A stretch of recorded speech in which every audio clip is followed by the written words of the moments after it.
الحمدللہ رب العالمین والصلاة والسلام علی رسول الکریم محمد وعلی آلہ وصحبہ اجمعین۔ محترم سامعین کرام، السلام علیکم ورحمۃ اللہ وبرکاتہ۔ آج کی کتاب کا نام ہے جماعت اسلامی کا مقصد اور طریقہ کار۔ اس کے مصنف ہیں مولانا ابو اللیث ندوی رحم اللہ۔ بسم اللہ الرحمن الرحیم۔ رب اشرح لی صدری ویسر لی امری واحلل عقدۃ من لسانی یفقہ قولی۔ ذیل میں مولانا ابو اللیث ندوی رحم اللہ امیر جماعت اسلامی ہند کا وہ مقالہ درج کیا جا رہا ہے جو 22 اپریل 1951 کو کل ہند اجتماع جماعت اسلامی منعقدہ رامپور کے آخری اجتماع عام میں پڑھ کر سنایا گیا تھا۔ مقالے میں مولانا نے مختصراً فرمایا، کل سے آپ نے ہمارے مختلف رفقا کی زبانی 3 تقریریں سنی۔ 2 تقریروں میں موجودہ مقبول عام نظریات پر تبصرہ کرتے ہوئے یہ واضح کرنے کی کوشش کی گئی ہے کہ وہ کس طرح دنیا اور بالخصوص ہندوستان کے موجودہ مسائل کو حل کرنے میں ناکام ہیں، اور تیسری تقریر میں کچھ اختصار کے ساتھ اس بات کی طرف اشارے کیے گئے ہیں کہ ان کے حل کی صورت کیا ہو سکتی ہے۔ اب اس ضمن کی صرف ایک آخری تقریر باقی رہ گئی ہے جس میں یہ وضاحت کی جائے گی کہ جماعت اسلامی کیا چاہتی ہے اور جو کچھ چاہتی ہے اس کو وہ کس طرح حاصل کرنا چاہتی ہے۔ یہ تقریر میرے فرائض منصبی کے لحاظ سے مجھے کرنی تھی، اور میں چند دن پہلے تک یہی خیال کر رہا تھا کہ اس سوال کے ضمن میں مجھے جو کچھ عرض کرنا ہے اسے میں زبانی عرض کر دوں گا، لیکن مجھے محسوس ہو رہا ہے کہ ہمارے خیالات کے سلسلے میں ہم پر بڑا ظلم کیا جا رہا ہے۔ بہت سے لوگ ہماری باتوں کو غلط سلط بیان کرتے ہیں، بلکہ نہایت غلط اور بے بنیاد باتیں ہماری طرف منسوب کر دی جاتی ہیں، اور آج کل تو خصوصیت کے ساتھ یہ کام وسیع پیمانے پر ہو رہا ہے۔ اس لیے مناسب معلوم ہوتا ہے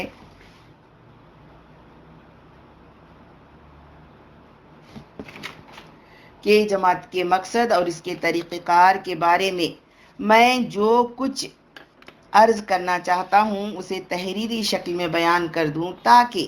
باتیں ٹھیک طور سے ادا ہوں اور ٹھیک طور پر سمجھی جائیں۔ میں نے اپنی باتیں قلم بند کر لی ہیں اور وہی تحریر اس وقت آپ کے سامنے پڑھ کر سنائی جائے گی۔ میں سمجھتا ہوں کہ ہماری اس احتیاط کے باوجود جو لوگ غلط فہمیاں پھیلانے کا ارادہ ہی کر چکے ہیں وہ اس کے بعد بھی باز نہیں آ سکتے، لیکن ظاہر ہے اس احتیاط کے سوا ہمارے پاس ان لوگوں کو ان کی اس حرکت سے باز رکھنے کی کوئی دوسری تدبیر نہیں ہے۔ جماعت اسلامی اور اس کا مقصد۔ الحمدللہ نحمدہ ونستعینہ ونستغفرہ ونؤمن بہ ونتوکل علیہ ونعوذ باللہ من شرور انفسنا ومن سیئات اعمالنا، من یہدہ اللہ فلا مضل لہ ومن یضلل فلا ہادی لہ، ونشہد ان لا الہ الا اللہ وحدہ لا شریک لہ ونشہد ان محمدا عبدہ ورسولہ صلی اللہ علیہ وعلی آلہ واصحابہ اجمعین۔ محترم حاضرین، ہمارے بنیادی عقیدہ ہے اور کچھ افراد کو چھوڑ کر پوری دنیا اس عقیدے سے اتفاق رکھتی ہے کہ دنیا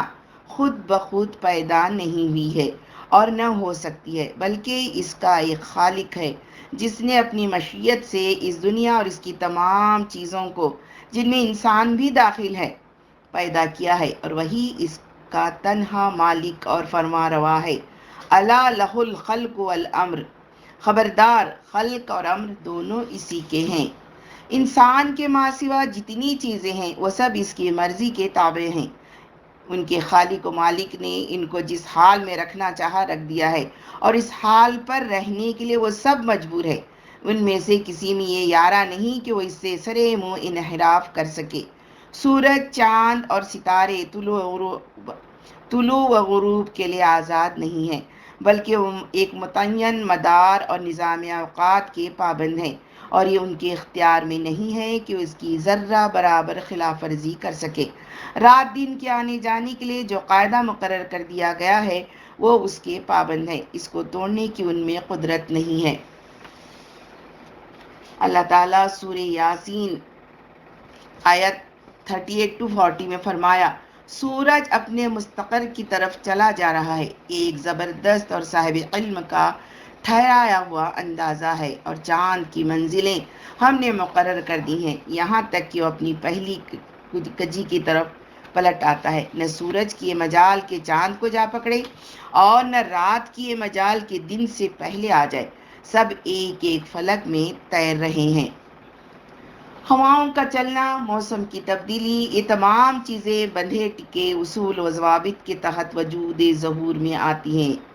اور ان میں کبھی فرق واقع نہیں ہوتا۔ جمادات و حیوانات ہر ایک کے پیدا ہونے، بڑھنے اور پھلنے پھولنے کے قواعد و ضوابط مقرر ہیں، جن میں کبھی تبدیلی واقع نہیں ہوتی۔ غرض یہ پوری کائنات ایک مضبوط نظام کی رسی میں جکڑی ہوئی ہے، جس کا سرا خدا کے دست قدرت میں ہے۔ وہ اپنی مرضی سے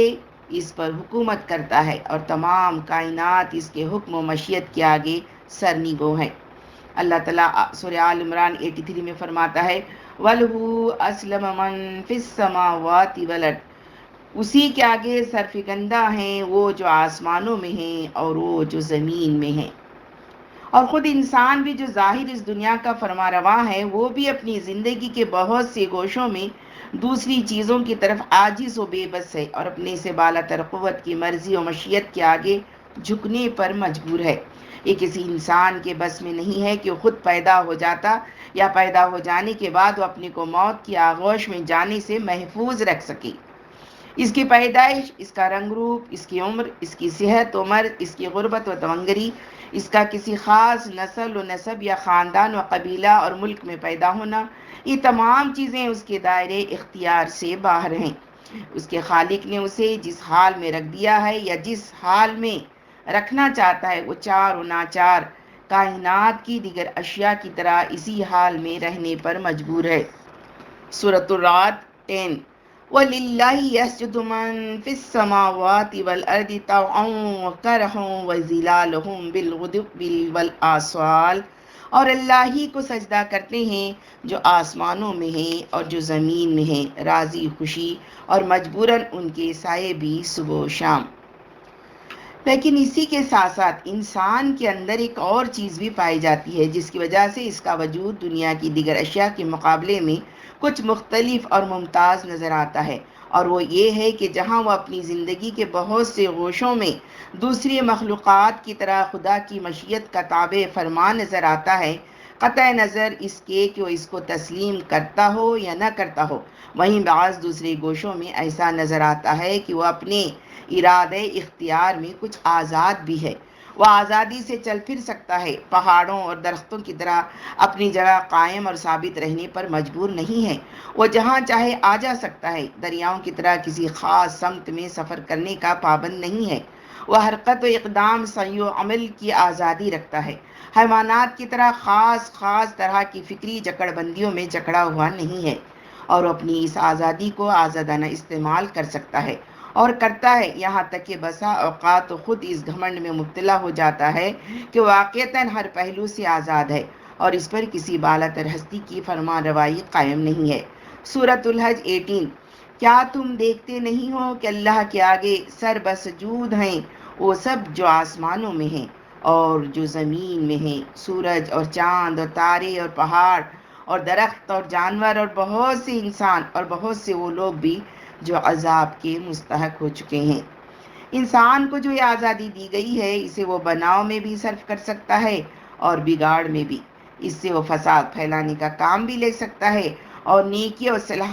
پھیلانے کا بھی، اگر وہ چاہے تو اسے اپنے خالق و مالک کے پہچاننے میں اور اس کے حق ادا کرنے میں استعمال کرے، اور چاہے تو اسے اس کے انکار اور اس کے حق تلف کرنے میں صرف کرے۔ اللہ نے خود اپنی مرضی سے اسے اختیار عطا کیا ہے، اس لیے وہ اس کو کسی خاص طریقے کے مطابق استعمال کرنے پر اسے مجبور نہیں کرتا، کیونکہ اس سے مقصود اس کا امتحان اور آزمائش ہے کہ وہ اپنے حق کو کس طرح استعمال کرتا ہے۔ سورۃ الدہر 2 اور 3 ہم نے انسانوں کو ایک مخلوط نطفے سے پیدا کیا، اس حال میں کہ اسے آزمائیں، پس اسے سننے اور دیکھنے والا بنایا، ہم نے اسے راہ راست دکھا دی ہے، اب چاہے تو شکر گزاری کا رویہ اختیار کرے اور چاہے تو ناشکرہ بن جائے۔ اور پھر سورہ یونس 99 میں فرمایا، اگر تمہارا رب چاہتا تو زمین کے رہنے والے سارے کے سارے مومن ہو جاتے، تو کیا اے پیغمبر تم ان لوگوں کو مجبور کر دو گے کہ وہ ایمان لے آئیں؟ لیکن اس کا یہ مطلب نہیں ہے کہ وہ اس وقت کے ہر طرح کے استعمال کو یکساں پسند کرتا ہے، یا ایک اس قوت کا ہر طرح کا استعمال انسان کے لیے یکساں طور سے مفید اور نافع ہو سکتا ہے، بلکہ واقعہ یہ ہے کہ اس قوت کے بعض استعمالات انسان کے لیے مفید اور بعض اس کے لیے مضر اور تباہ کن ہو سکتے ہیں۔ سورہ شمس 8-10 میں فرمایا گیا، وَنَفْسٍ وَمَا سَوَّاهَا فَأَلْهَمَهَا فُجُورَهَا وَتَقْوَاهَا قَدْ أَفْلَحَ مَنْ زَكَّاهَا وَقَدْ خَابَ مَنْ دَسَّاهَا۔ گواہ ہے نفس انسانی اور اس کا ٹھیک ٹھاک کیا جانا، پھر اس کے اندر برائی اور تقوی کا الہام کیا جانا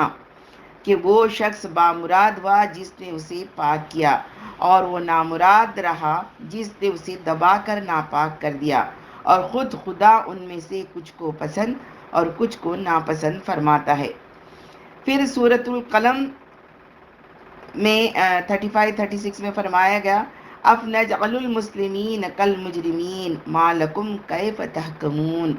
تو کیا ہم انجام میں اطاعت گزاروں اور مجرموں کو یکساں کر دیں گے؟ تمہیں کیا ہو گیا ہے؟ تم کیسے فیصلے کرتے ہو؟ اس لیے وہ انسان کی خود مختاری کو برقرار رکھتے ہوئے جسے اس نے خود اپنی حکمت و مشیت کے تحت عطا فرمایا ہے، یہ تو نہیں چاہتا کہ اسے بجبر و قوت اس کے صحیح استعمال پر مجبور کر دے، لیکن چونکہ وہ پسند یہی کرتا ہے کہ انسان اس آزادی کو ٹھیک طور سے استعمال کرے، اس لیے اس نے جہاں امتحان و آزمائش کے پیش نظر شر کے محرکات پیدا کیے ہیں، وہیں اس نے کچھ اس سے بھی زیادہ خیر کے محرکات بھی مہیا کر دیے ہیں اور ان کے پہلو غالب رکھے ہیں، تاکہ انسان اپنے اختیار کو اس کی رضا کے مطابق استعمال کر کے اس کی خوشنودی حاصل کر سکے، وہ اپنی زندگی کامیاب و بامراد بنا سکے۔ چنانچہ اسی غرض کے لیے اس نے جہاں انسان میں فطرتاً یہ صلاحیت رکھی ہے کہ خیر کی طرف اس کی زیادہ سے زیادہ رغبت ہو سکے اور اپنے رب کے تابع فرمان بننے کے لیے خود اس کی اندرونی کشش اسے مجبور کرتی رہے، وہیں اس نے اپنی رحمت سے ہر دور میں اپنے خاص بندے بھی بھیجے جو اپنی تعلیم و تلقین نیز اپنے اسوہ زندگی کے ذریعے بتا سکیں کہ انسان کو اپنی خود مختاری اور آزادی کس طرح استعمال کرنی چاہیے۔ چنانچہ اس طرح کے لوگ ہر دور اور ہر ملک میں آئے اور انہوں نے مختلف طریقوں سے اس خدمت کو انجام دیا۔ ان حضرات کی تعلیم و تلقین کا بنیادی مرکز یہ رہا ہے کہ جب پوری کائنات خدا کے آگے سجدہ ریز اور اس کے احکام کی پابند ہے اور خود انسان بھی اپنی زندگی کے تکوینی حصے میں چار و ناچار خدا ہی کی اطاعت کرتا ہے، تو اس کے لیے یہی طریقہ زندگی صحیح اور مفید ہو سکتا ہے کہ وہ اپنے اختیاری شعبہ زندگی کو بھی اس کی مرضی اور اس کے احکام کے تابع کر دے، تاکہ فطرت کائنات سے اس کی ہم آہنگی پیدا ہو سکے، ورنہ نتیجہ یہی ہوگا کہ وہ کائنات کے پورے چوکھٹے میں اپنی ہستی کو صحیح طور سے فٹ نہیں کر سکے گا، اور اس کا انجام اس کے حق میں تباہ کن ثابت ہوگا۔ سورہ آل عمران 83 میں اللہ تعالیٰ فرماتا ہے، کیا یہ لوگ اللہ کے سوا کسی اور کا دین چاہتے ہیں؟ حالانکہ آسمان اور زمین کی ساری چیزیں چار و ناچار اللہ ہی کے مطیع و فرمان ہیں اور اسی کی طرف ان کو پلٹ کر جانا ہے۔ انہوں نے اس تعلیم و تلقین کے ساتھ خود اپنی زندگی بھی اسی کے مطابق بسر کی اور اپنی پوری اختیاری زندگی کو اس کے جملہ اجزاء سمیت اللہ کی اطاعت و انقیاد کے حوالے کر دیا۔ اللہ کے ان بندوں نے اپنی زندگیوں میں زندگی کے ہر طرح کے اشغال و اعمال سے واضح رکھا، یہاں تک کہ ان میں سے بہتوں نے حکومت و فرما روائی بھی کی، لیکن جو چیز ان کے جملہ اعمال حیات میں سب سے نمایاں حیثیت رکھتی ہے وہ یہی ہے کہ اپنے اختیار و آزادی کی دولت پر متکبر نہیں ہوئے اور نہ اس کو انہوں نے اللہ کے احکام کی سرتابی میں صرف کیا، بلکہ خدا کے حقیقی بندے بن کر انہوں نے زندگی گزاری اور اپنے اختیار و آزادی کو اس کی مرضی میں گم کر دیا۔ اس طرح زندگی کی اختیار کرنے کا نتیجہ یہ ہوا کہ ان کا حقیقی خالق و مالک بھی ان سے راضی اور خوش ہوا، اور آج دنیا میں ہم اور آپ بھی سالہ سال گزرنے پر بھی ان کا نام عزت و احترام کے ساتھ لیتے ہیں، اور جن لوگوں نے بھی ان کے اسوہ زندگی کی پیروی کی ہے اور جب تک کی ہے وہ ہر طرح کی برکتوں اور نعمتوں سے مالا مال رہے ہیں۔ اس طرح کے لوگ چونکہ ہر دور میں اور ہر قوم میں آئے ہیں، اس لیے یہ بات ہر قوم کی تاریخ میں نظر آتی ہے کہ تاریخ کے پچھلے ادوار میں ان کا وہ زمانہ بہت ہی روشن اور تابناک رہا ہے جب اس اسوے کی پیروی کی گئی ہے۔ چنانچہ ہر قوم اپنی اس طرح کے ادوار کو فخر و مسرت کے ساتھ یاد رکھتی ہے، اور اگر چشم حقیقت بین سے تاریخ کا مشاہدہ کیا جائے تو معلوم ہوگا کہ ہر قوم کے بگاڑ یا انحطاط کا زمانہ وہی رہا ہے جب اس نے اس طرز زندگی کو کلی یا جزوی طور پر چھوڑ دیا ہے۔ قرآن حکیم اسی بنا پر کہتا ہے، سورۃ العصر والعصر ان الانسان لفی خسر الا الذین آمنوا وعملوا الصالحات وتواصوا بالحق وتواصوا بالصبر۔ گواہ ہے زمانے کی انسان گھاٹے میں ہے سوائے ان لوگوں کے جو ایمان لائے اور اچھے اعمال کیے اور ایک دوسرے کو حق اور صبر کی وصیت کی۔ یہی طریقے زندگی جسے انبیاء اکرام علیہ السلام نے خود اختیار کیا اور جس کو اختیار کرنے کی تلقین کی، وہی ہماری زبان میں دین حق کہلاتا ہے، اور اسی کو قائم کرنے کی جد و جہد کا نام اقامت دین ہے، جو ہماری تمام جد و جہد اور سعی و عمل کا مرکز ہے۔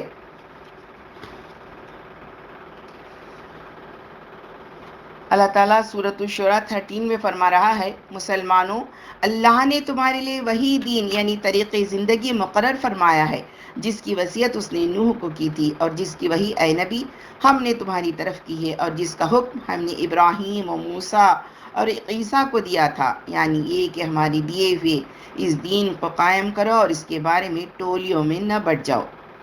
اور اسی کا دوسرا نام قرآن مجید میں شہادت حق ہے، جس کو انجام دینے کے لیے انبیاء کرام علیہ السلام دنیا میں تشریف لائے، اور جس کی انجام دہی ان کے بعد ان کے پیرووں کا اصلی اور حقیقی مقصد قرار دیا گیا، جیسا کہ ارشاد ہے سورۃ آل عمران 187۔ وَإِذْ أَخَذَ اللَّهُ مِيثَاقَ الَّذِينَ أُوتُوا الْكِتَابَ لَتُبَيِّنُنَّهُ لِلنَّاسِ وَلَا تَكْتُمُونَهُ، اور جب کہ اللہ نے اہل کتاب سے عہد و پیمان لیا کہ وہ کتاب کی تعلیمات کو لوگوں پر ضرور واضح کرتے رہیں گے اور اسے چھپائیں گے نہیں۔ پھر اسی طرح سورۃ آل عمران 99 میں فرمایا گا، قُلْ يَا أَهْلَ الْكِتَابِ لِمَا تَصُدُّونَ عَنْ سَبِيلِ اللَّهِ من آمن تبغونها عوجا وأنتم شهداء وما الله بغافل عما تعملون۔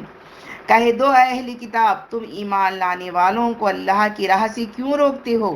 تم اس راہ راست کو کج بنا دینا چاہتے ہو، حالانکہ تم اس کے گواہ تھے۔ یاد رکھو جو کچھ تم کر رہے ہو اللہ اس سے بے خبر نہیں ہے۔ وغیرہ آیات سے واضح ہوتا ہے، اور یہی شہادت حق امت مسلمہ کی بعثت کی حقیقی غرض ہے۔ وَكَذَلِكَ جَعَلْنَاكُمْ أُمَّةً وَسَطًا لِتَكُونُوا شُهَدَاءَ عَلَى النَّاسِ وَيَكُونَ الرَّسُولُ عَلَيْكُمْ شَهِيدًا، سورۃ البقرہ 143۔ اور اسی طرح یہ بات بھی ہوئی کہ ہم نے تمہیں ایک معتدل گروہ بنایا ہے تاکہ تم سارے انسانوں کے لیے حق کے گواہ بنو اور رسول تمہارے لیے گواہ بنے۔ پھر سورۃ آل عمران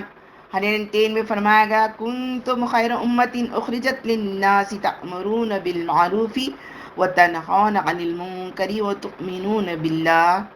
تم وہ بہترین گروہ ہو جو سارے اہل جہاں کی ہدایت کے لیے مقرر کیا گیا ہے، تم نیکی کا حکم دو گے، برائیوں سے روکو گے اور اللہ پر ایمان رکھو گے۔ چنانچہ اسی بنا پر ہماری جدوجہد کا دوسرا نام شہادت حق ہے، جو قرآن مجید کی اسی طرح کی آیتوں سے جن میں مسلمانوں کی اصل حیثیت کو بیان کیا گیا ہے ماخوذ ہے، اور یہی ہمارے نزدیک اسلام کی بھی معنی ہے، کیونکہ اس لفظ کے لغوی مفہوم اور شرعی استعمالات کی روشنی میں اس کے معنی اس کے سوا اور کچھ نہیں ہے کہ اللہ نے ہماری ہدایت کے لیے جو احکام اپنے نبیوں کے ذریعے نازل فرمائے ہیں ان سے عہدہ برآ ہونے اور ان کو عملاً نافذ کرنے کے لیے جد و جہد کی جائے۔ اس لیے ہماری جد و جہد کا تیسرا نام اسلام ہے، اور اسی کی مناسبت سے ہم اپنی تحریک کو تحریک اسلامی کے نام سے یاد کرتے ہیں۔ اس تشریح کے بعد آپ کو یہ اچھی طرح اندازہ ہو گیا ہوگا کہ جماعت اسلامی جس مقصد کے لیے قائم ہوئی ہے وہ خالص دینی مقصد ہے، جس کی اہمیت و ضرورت سے کوئی شخص انکار کرنے کی جرات نہیں کر سکتا۔ لیکن مجھے دیکھ کر افسوس ہوتا ہے کہ بعض لوگ اپنی ناواقفیت کی بنا پر یا دیدہ و دانستہ ہمارے بارے میں غلط فہمی رکھتے اور پھیلاتے ہیں کہ ہم نے اس چیز کو اپنا مقصود ٹھہرایا ہے جو شریعت میں مقصود نہیں ہے، اور اس کے لیے وہ لفظ حکومت الہیہ کی آڑ پکڑتے ہیں، جس کو ہم عام فہم لفظ سمجھ کر مذکورہ بالا قرآنی تعبیر کے لیے استعمال کرتے رہے ہیں۔ ان کے نزدیک حکومت کے معنی صرف سیاسی اقتدار و غلبہ کے ہو سکتے ہیں، اسی لیے وہ اس لفظ کو سن کر ناک بھون چڑھاتے ہوئے فرماتے ہیں کہ یہ چیز تو ثمر اطاعت یا خدا کا انعام ہے، اس کو مقصود بنانے کے کیا معنی ہے؟ حالانکہ اس لفظ کا جو مفہوم اپنے ذہن میں رکھ کر وہ واضح ارشاد فرماتے ہیں وہ سرے سے ہمارے سامنے ہے ہی نہیں۔ ہم نے اس لفظ کو اس کے اصل لغوی مفہوم میں استعمال کیا ہے، اور اس کے لحاظ سے اس کا مفہوم وہی ہے جو اسلام، اقامت دین یا شہادت حق کا ہے، یعنی یہ کہ حاکم حقیقی جو اللہ تعالیٰ ہے، اس کی جملہ احکام خواہ و زندگی کی کسی گوشے یا شعبے سے متعلق ہو، ان کو اپنے اوپر نافذ کرنے اور پوری تمدنی و معاشرتی زندگی میں قائم کرنے کی کوشش کرنا، اور جب اور جہاں جہاں یہ لفظ استعمال کیا گیا ہے اسی مفہوم میں استعمال کیا گیا ہے۔ اس لیے ہمارے نزدیک جو لوگ اس لفظ کا کوئی خود ساختہ مفہوم اپنے ذہن میں رکھ کر ہم پر اعتراضات کرتے ہیں وہ دانستہ یا نادانستہ طور پر ایک سخت غلطی کے مرتکب ہو رہے ہیں۔ بہرحال یہ مقصود کی توضیح میں ایک ضمنی بات درمیان میں آ گئی ہے، لیکن اس کو ختم کرنے سے پہلے میں یہ اظہار کر دینا بھی مناسب سمجھتا ہوں کہ چونکہ ہمارا مقصود کوئی لفظ نہیں بلکہ اس کا معنی ہے، اس لیے یہ دیکھتے ہوئے کہ خواہ مخواہ اس لفظ سے کچھ لوگوں کو نیک نیتی سے غلط فہمی لاحق ہوتی ہے اور کچھ لوگ اس کو اپنی مخالفت کا بے جا طور سے بہانہ بناتے ہیں، ہم نے بالقصد اس کے بجائے اقامت دین اور شہادت حق وغیرہ کے الفاظ استعمال کرنے شروع کر دیے ہیں، جو خالص قرآنی الفاظ ہیں اور جن کے مدعا کے مقصود ہونے سے کسی شخص کو بھی انکار کرنے کی جرات نہیں ہو سکتی ہے۔ اب دیکھنا یہ ہے کہ اس کے بعد ہمارے معترضین کا رویہ بھی بدلتا ہے یا اب وہ اعتراض کے لیے کوئی اور شگوفہ چھوڑنا چاہتے ہیں۔ دین کے بارے میں دو اہم غلط فہمیاں۔ اب تک میں نے جو کچھ عرض کیا اس سے یہ بات واضح ہو گئی کہ ہمارے مقصود اعلیٰ دین کو قائم کرنا ہے، جس کے لیے اللہ تعالیٰ نے اپنے نبیوں کو ہر قوم اور ہر امت میں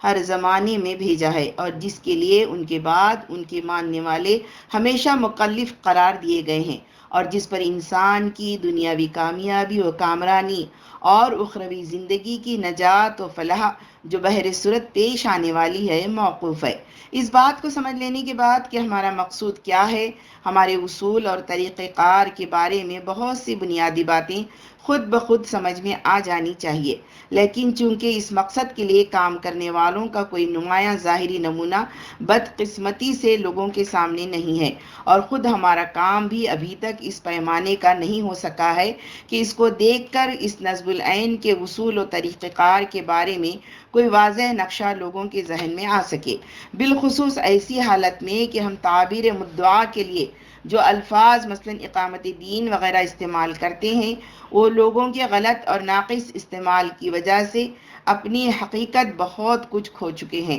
اس لیے ضرورت محسوس ہوتی ہے کہ ہاں کچھ اختصار کے ساتھ اپنے چند بنیادی اصولوں کی کچھ شرح بھی کرتا چلوں۔ دین کا محدود تصور۔ دین کے بارے میں دو طرح کی غلط فہمیاں خود دینداروں میں بھی بہت عام ہیں۔ پہلی غلط فہمی یہ ہے کہ بہت سے لوگوں کے نزدیک دین کا مطلب صرف اتنا ہی ہے کہ آدمی چند عقائد مان لے یا کچھ ظاہری اعمال و رسوم مذہبی کا پابند بن جائے اور بس۔ حالانکہ ہمارے نزدیک یہ دین کا نہایت ناقص اور ادھورا تصور ہے جو مختلف اسباب کے تحت اس وقت عمومیت کے ساتھ رائج اور مقبول ہو گیا ہے۔ اس وقت ان اسباب کی تفصیلی توضیح کا تو موقع نہیں ہے، لیکن اگر کوئی شخص ان کی تحقیق کرنا چاہے تو ہم اشارتاً یہ کہہ سکتے ہیں کہ اس دین کی وسعتوں کے ان تگنائیوں میں محدود ہو جانے کے اسباب 6 صدی ہجری میں مذہب و سیاست کے تصادم اور اس تصادم میں مذہب کی شکست، یورپ کے سیاسی غلبہ و تسلط، جو اس نظریے کے ساتھ دنیا پر قائم ہوا کہ مذہب زندگی کا ایک پرائیویٹ حصہ ہے اور علماء کی اپنے فرض سے غفلت یا سہل انگاری اور ان کے فکری جمود میں تلاش کرنا ہے۔ بہرحال بہت سے لوگ، جن میں مجھے کہتے ہوئے شرم آتی ہے کہ اس زمانے کے بہت سے مدعیان علم بھی شامل ہیں، دین کا مفہوم بس اتنا ہی سمجھتے ہیں کہ وہ روزہ، نماز اور چند ظاہری چیزوں کے ادا یا اختیار کرنے کا نام ہے، حالانکہ دین ایک مکمل ضابطۂ حیات ہے جو انسانی زندگی کے جملہ اجزاء کو محیط ہے، اور اس کے اجزاء میں باہم تفریق کرنا اور کسی جز کو آسان اور سہل یا مفید سمجھ کر اختیار کرنا اور دوسرے کو ترک کر دینا ایک بے دینی کی راہ ہے جس سے ہمیں ہر طرح بچنے کی تاکید کی گئی ہے۔ قرآن مجید میں اہل کتاب کے ضمن میں فرمایا گیا ہے، سورۃ البقرہ 80، تو کیا تم کتاب الہی کے کچھ حصے پر ایمان رکھتے ہو اور کچھ حصے کا انکار کرتے ہو؟ سو یاد رکھ لو، تم میں سے جو لوگ یہ روش اختیار کریں گے ان کی سزا اس کے سوا کچھ نہیں کہ دنیا کی زندگی میں بھی رسوا ہوں۔ ایک اور موقع پر مذمت کے انداز میں ارشاد ہوا ہے، سورۃ الحجر 91،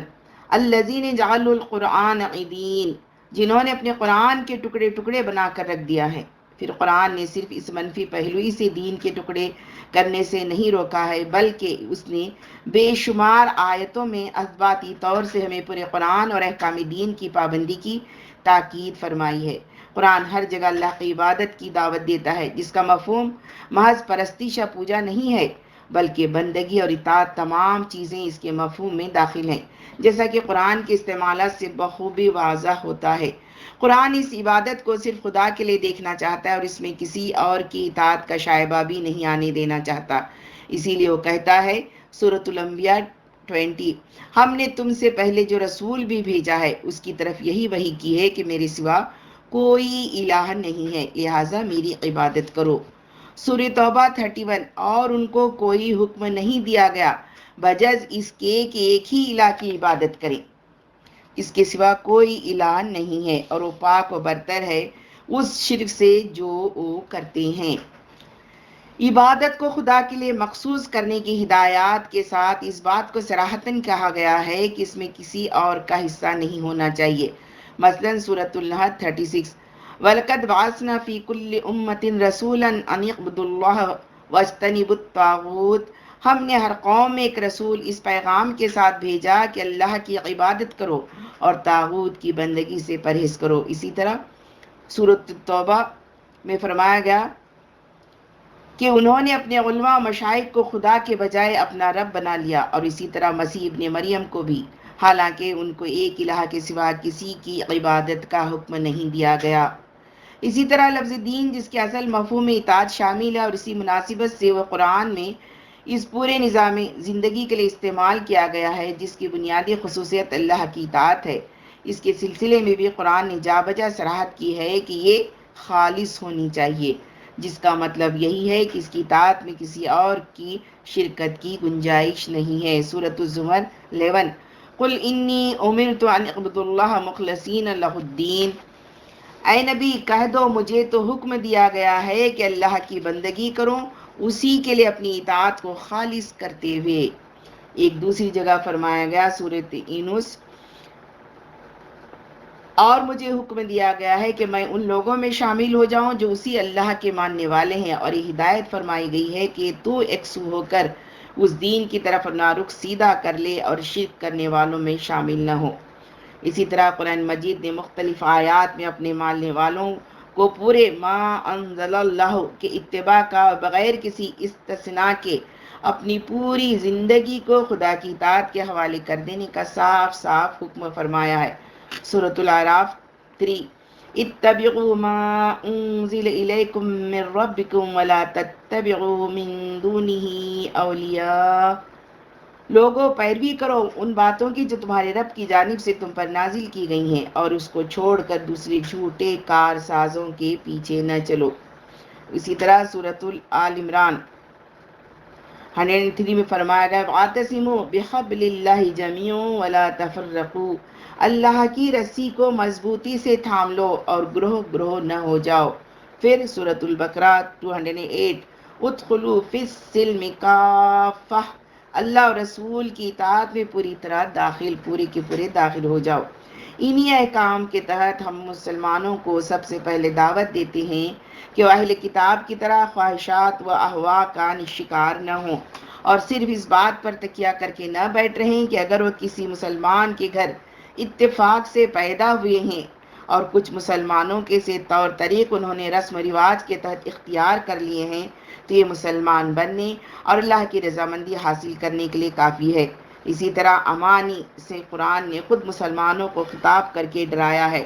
سورۃ النساء 123، لیس بِأَمَانِّئِکُمْ وَلَا أَمَانِّ أَہْلِ الْکِتَابِ مَن یعمل سوءًا یجزہ بہ۔ مسلمانوں، آخرت کی کامیابی نہ تمہاری آرزوؤں پر مبنی ہے نہ اہل کتاب کی آرزوؤں پر، جو کوئی برائی کرے گا اس کی سزا بھگتے گا۔ اس کے بعد ہم ان کو بتلاتے ہیں کہ اسلام کے لیے سب سے مقدم چیز یہ ہے کہ وہ اسلام و کفر کو سمجھے، تاکہ ایسا نہ ہو کہ وہ غلطی سے جو اختیار کرنے کی چیز ہے اسے ترک و نظر انداز کر دیں،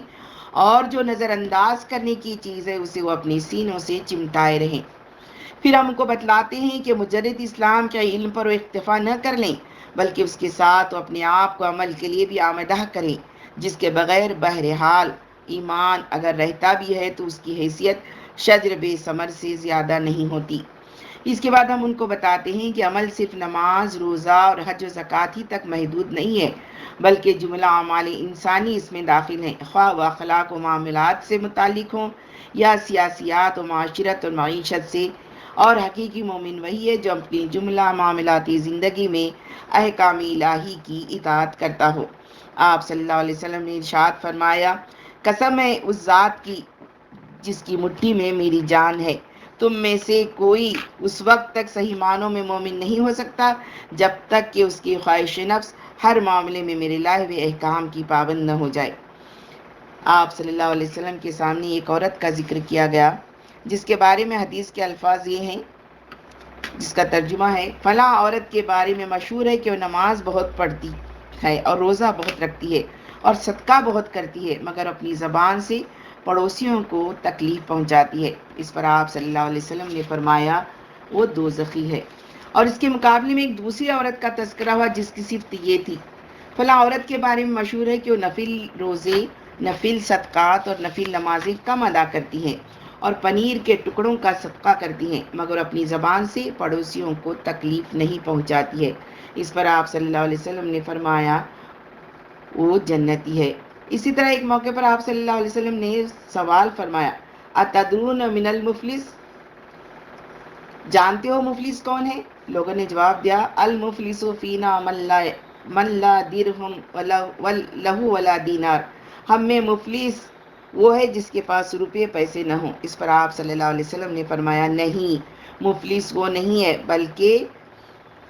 میری امت میں مفلس وہ ہے جو قیامت کے دن نماز، روزے اور زکوٰۃ کے ساتھ آئے گا، مگر اس نے کسی کو گالی دی ہوگی، کسی پر بہتان لگایا ہوگا، کسی کا مال ہڑپ کیا ہوگا، کسی کا خون بہایا ہوگا اور کسی کو مارا ہوگا، تو ان میں سے ہر ایک کو اس کی نیکیاں دی جائیں گی، پس اگر لوگوں کے مطالبے پورے ہونے سے پہلے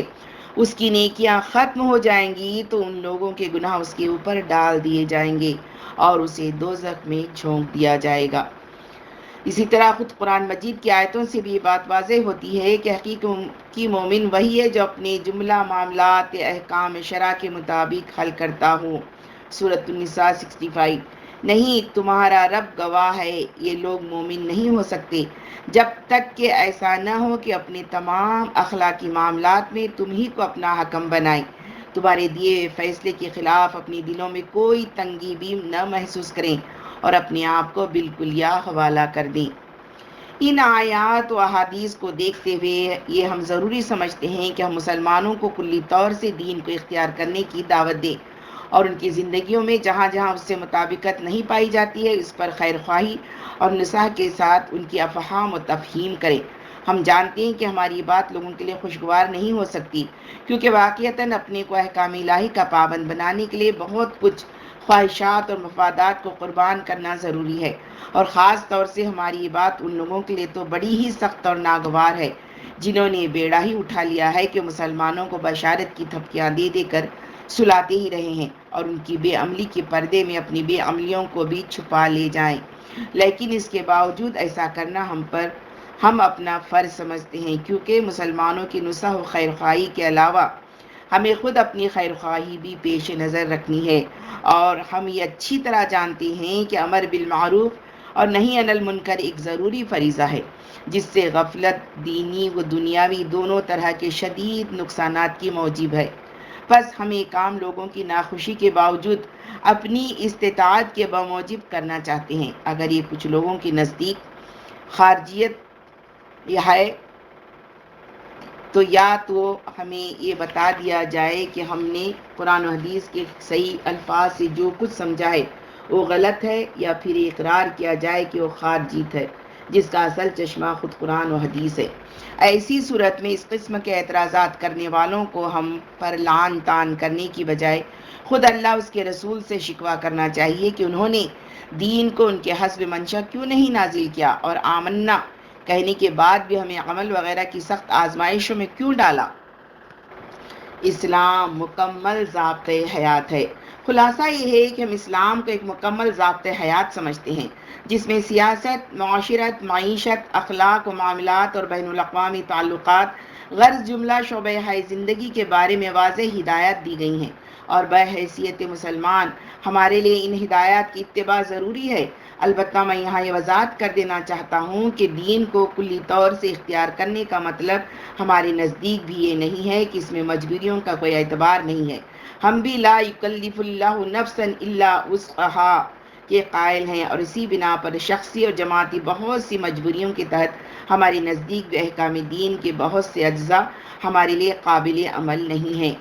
لیکن ہمیں اختلاف دو باتوں سے ہے۔ پہلی بات یہ ہے کہ اضطراری حالت کو واقعی حالت سمجھ لیا جائے اور اس اضطرار کو رفع کرنے کی کوشش نہ کی جائے، اور دوسری بات یہ ہے کہ اضطرار سے یہ غلط فائدہ اٹھایا جائے کہ اس کی وجہ سے ہم خود دین میں تحریف کے مرتکب بنیں، یعنی کسی مجبوری کے تحت اگر کسی حکم شریعت کے ہم عملاً مکلف نہ رہیں تو اس کی بنا پر ہم اسے جائز سمجھ لیں کہ ہم احکام شریعت کو توڑ مروڑ کر اس شکل میں پیش کریں کہ گویا وہ اصلاً ایسے ہی ہیں۔ جان بوجھ کر دین کو غلط شکل میں پیش کرنا صرف خلق کو دھوکہ دینا ہی نہیں ہے بلکہ تحریف ہے جو شریعت میں بدترین معصیت ہے، اور یہ یاد رکھیے کہ تحریف صرف اظہار و بیان کے الٹ پھیر ہی کا نام نہیں ہے، بلکہ تحریف کی ایک قسم یہ بھی ہے کہ ہم عمل سے دین کے مفہوم کو بدل دیں، اور یہ تحریف ان لوگوں کے حق میں بہت ہی سخت اور گھناؤنی ہے جن کے عمل کو لوگ اپنے لیے اسوہ بناتے ہوں، اس لیے ان کی ذمہ داریاں اس معاملے میں سب سے زیادہ اور سخت ہیں۔ دین کی تخصیص مسلمانوں کے لیے۔ دوسری غلط فہمی جو دین کے سلسلے میں خود اسلام کے ماننے والوں میں بھی پائی جاتی ہے اور اس کے نہ ماننے والوں میں بھی، وہ یہ ہے کہ اسلام کو صرف مسلمانوں کا ایک قومی ورثہ سمجھتے ہیں، اس لیے مسلمان اسلام کو اس حیثیت سے پیش کرتے ہیں کہ یہ دوسرے ادیان و مذاہب کے مقابلے میں ایک حریف دین کی حیثیت رکھتا ہے، اور دوسرے ادیان و مذاہب کے ماننے والے اس کو اس حیثیت سے دیکھتے ہیں کہ یہ مسلمانوں کی کوئی مخصوص چیز ہے جس سے ان کا کوئی تعلق نہیں ہو سکتا، بلکہ چونکہ گناگوں اسباب کے تحت ان کے مابین ایک عرصے سے قومی کشمکش چلی آ رہی ہے، اس لیے وہ اسلام کے ساتھ بھی بیگانگی اور نفرت کا برتاؤ کرتے ہیں۔ حالانکہ ہم دین کے بارے میں عقیدہ رکھتے ہیں کہ اگر وہ اس خدا کا اتارا ہوا دین ہے جو تمام دنیا کا خالق و مالک ہے، تو یہ تو ہو سکتا ہے کہ جس زمانے میں وہ دین اترا ہے اس وقت کے حالات اور معانی کی بنا پر اس نے اس دین کے ماننے والوں کو اس کا مکلف نہ بنایا ہو کہ وہ اس کی تبلیغ دوسروں تک بھی کریں، لیکن ایسا نہیں ہو سکتا ہے کہ اس نے اس کا دروازہ دوسروں کے لیے بند کر دیا ہو اور کسی خاص قوم تک ہی اس کو محدود کر دیا ہو، اور اگر کسی دین کے بارے میں اس کے ماننے والوں کا یہ عقیدہ ہے تو ہمارے نزدیک یہ خود اس بات کی علامت ہے کہ یا تو وہ دین خدا کا بھیجا ہوا نہیں ہے، یا پھر اس کے ماننے والوں نے بات کو اس دین میں تحریفات کر کے اس کو قومیت کے رنگ میں رنگ لیا ہے، اور اگر بالفرض یہ مان بھی لیا جائے کہ کوئی خدائی دین ایسا ہو سکتا ہے جو خاص حالات کی بنا پر کسی خاص قوم ہی کے لیے مخصوص رہا ہو، تو یہ بات قطعاً ناممکن ہے، جس کا کسی حال میں تصور نہیں کیا جا سکتا کہ وہ ایک طرف تو خالق کائنات کا بھیجا ہوا دین ہو، جس نے تمام انسانوں کو پیدا کیا اور جس کی نگاہ میں سب انسان برابر ہیں، اور دوسری طرف اس نے ایسے اصولوں کی تلقین کی ہو جو انسانوں اور قوموں میں تفریق کے موجب بنے۔ چنانچہ اسی بنا پر ہمیں اس کی بعض جماعتوں کی اس حالت پر انتہائی تعجب اور ساتھ ہی افسوس بھی ہوتا ہے کہ وہ نام تو دھرم اور مذہب کا لیتی ہیں، لیکن اسی کے ساتھ انہوں نے اپنا اور اپنے دین کا رشتہ قومیت اور وطنیت کے ساتھ وابستہ کر رکھا ہے، اور ان جذبات میں وہ ان لوگوں سے بھی آگے ہیں جو مذہب سے کوئی واسطہ نہیں رکھتے، اور قومیت اور وطنیت ہی ان کی نگاہ میں سب کچھ ہے۔ بہرحال ہر دین کے بارے میں ہمارا تصور یہی ہے کہ اگر وہ دین خدا کا ہے تو انسانوں میں کسی تفریق کا قائل نہیں ہو سکتا کہ وہ اپنے کو کسی خاص نسل و نسب یا خطے سے تعلق رکھنے والوں کے لیے تو خاص کر دے اور ان کے باہر کے لوگوں پر اپنا دروازہ بند کر دے، اور خاص طور سے اسلام کے بارے میں تو ہم پورے وثوق اور جزم کے ساتھ کہتے ہیں کہ اس کا مخصوص طور سے کسی قوم کے ساتھ لگاؤ نہیں ہے، وہ ہر قوم کا اپنا دین ہے، بلکہ پوری کائنات کا دین ہے۔ اللہ تعالیٰ سورہ آل عمران 83 میں فرما رہا ہے، تو کیا یہ لوگ اللہ کے دین کے سوا اور دین چاہتے ہیں؟ اللہ کے دین کے سوا کوئی اور دین چاہتے ہیں، حالانکہ جتنی چیزیں آسمان اور زمین میں ہیں سب چار و ناچار اسی کی متی ہیں اور اسی کی طرف انہیں پلٹ کر جانا ہے۔ خود قرآن نے اس کی صراحت کی ہے کہ تمام بنی نوع انسان کا دین ہمیشہ ایک ہی رہا ہے، اور اسی کی طرف تمام انبیاء نے جو ہر دور میں اور ہر قوم میں آئے تھے دعوت دی تھی۔ البتہ جب انسانوں میں بگاڑ پیدا ہوا اور وہ دین کے بجائے اپنے اہواء و اغراض کی پیروی کرنے لگے تو اس وقت مختلف ملتوں اور گروہوں میں تقسیم ہو گئے۔ سورۃ البقرہ 213 میں فرمایا گیا، سارے انسان با اعتبار اصل و حقیقت ایک ہی امت ہیں، لیکن وہ پھر باہم اختلاف کرنے لگے تو اللہ تعالیٰ نے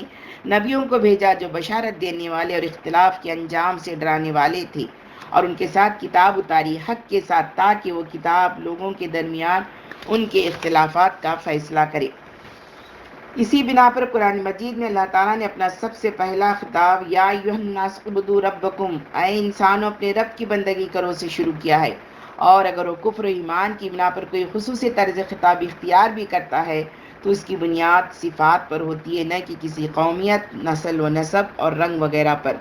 قومیت کے بنیادی اجزاء یہی چیزیں ہیں، لیکن قرآن ان میں سے کسی چیز کو بھی کوئی اہمیت نہیں دیتا۔ مثلا وہ زبان اور رنگ کے اختلاف کو اس حیثیت سے پیش کرتا ہے کہ یہ اس کی قدرت کی نشانی ہے، نہ اس حیثیت سے کہ بجائے خود انسانوں میں فرق و امتیاز کی کوئی چیز ہے۔ سورہ روم 22، وَمِنْ آیَاتِهِ خَلْقُ السَّمَاوَاتِ وَالْأَرْضِ وَاخْتِلَافِ أَلْسِنَتِكُمْ وَأَلْوَانِكُمْ، اور اس کی نشانیوں میں سے آسمان اور زمین کی پیدائش اور تمہاری زبانوں اور تمہارے رنگوں کا اختلاف ہے۔ وہ نسل و نسب کے اختلاف کو بھی کوئی حیثیت نہیں دیتا، اس کے نزدیک سب انسان ایک ہی ماں باپ کی اولاد ہیں اور سب کا خالق ایک ہے، اس لیے وہ سب اس کی حیثیت سے یکساں درجہ رکھتے ہیں۔ سورۃ النساء پہلی آیت میں اللہ تعالیٰ فرماتا ہے، یا ایھا الناس اتقوا ربکم الذی خلقکم من نفس واحدہ وخلق منها زوجها وبث منہما رجالا کثیرا ونساء، اے لوگو اپنے رب سے ڈرو جس نے تمہیں ایک جان سے پیدا کیا اور اس کی جن سے اس کا جوڑا بھی بنایا، اور پھر ان دونوں سے بے شمار مرد اور عورت پھیلا دیے۔ اس کی نگاہ میں مختلف قوموں اور قبیلوں کی بھی کوئی مستقل حیثیت نہیں ہے، بلکہ اختلاف محض ان کے باہمی تعارف کا ذریعہ ہے۔ اصلی فرق و امتیاز جو انسانوں میں قائم ہو سکتا ہے اس کی بنیاد محض تقوی اور خدا ترسی ہے۔ سورۃ الحجرات 13 میں اللہ تعالیٰ نے فرمایا، اے انسانوں ہم نے تم سب کو ایک مرد اور عورت سے پیدا کیا ہے، اور ہم نے تم کو خاندانوں اور قبیلوں کی شکل میں بنایا تاکہ ایک دوسرے کو جاننے پہچاننے کی آسانی ہو۔ بلا شبہ اللہ کے نزدیک سب سے زیادہ عزت والا وہی ہے جو تم میں سب سے زیادہ خدا ترس ہوگا۔ خود رسول اللہ صلی اللہ علیہ وسلم نے اپنے آخری خطبہ حج میں ارشاد فرمایا تھا، نہ کسی عربی کو عجمی پر کوئی فضیلت ہے، نہ کسی عجمی کو کسی عربی پر، تم سب کے سب آدم کے بیٹے ہو اور آدم مٹی سے پیدا ہوئے تھے۔ پس جب اسلام کے نزدیک قومیت کی اجزاء زبان اور رنگ اور نسل و نسب کوئی بنیادی حیثیت نہیں رکھتے تو وہ اپنے کو کس طرح خاص قوم سے مخصوص کر سکتا ہے؟ پس جب اسلام کے نزدیک قومیت کی اجزاء زبان و رنگ اور نسل و نسب کوئی بنیادی حیثیت نہیں رکھتے تو اپنے کو کس طرح خاص قوم سے مخصوص رکھ سکتا تھا۔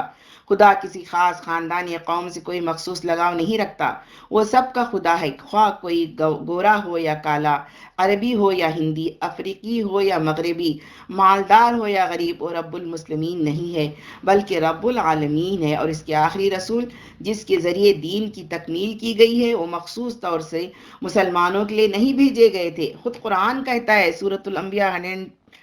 187 وما ارسلناک الا رحمتا للعالمین، اے نبی ہم نے نہیں بھیجا ہے تم کو مگر سارے جہان کے لیے رحمت بنا کر۔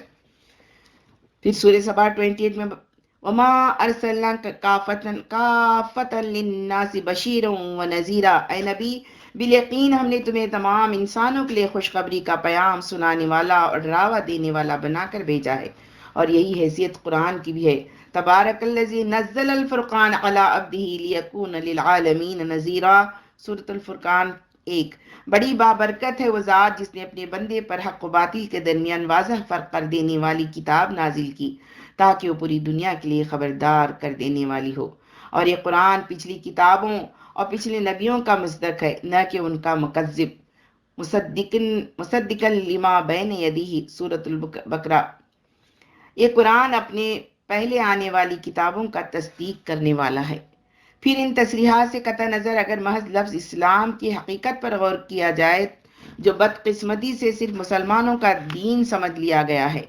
تو یہ بات اچھی طرح واضح ہو جاتی ہے کہ یہ ایک عالمی دین ہے جو کسی خاص قوم کے لیے مخصوص نہیں ہے۔ اسلام کے معنی اپنی کو خدا کے حوالے کر دینے کے ہیں، اور وہ شخص مسلم ہے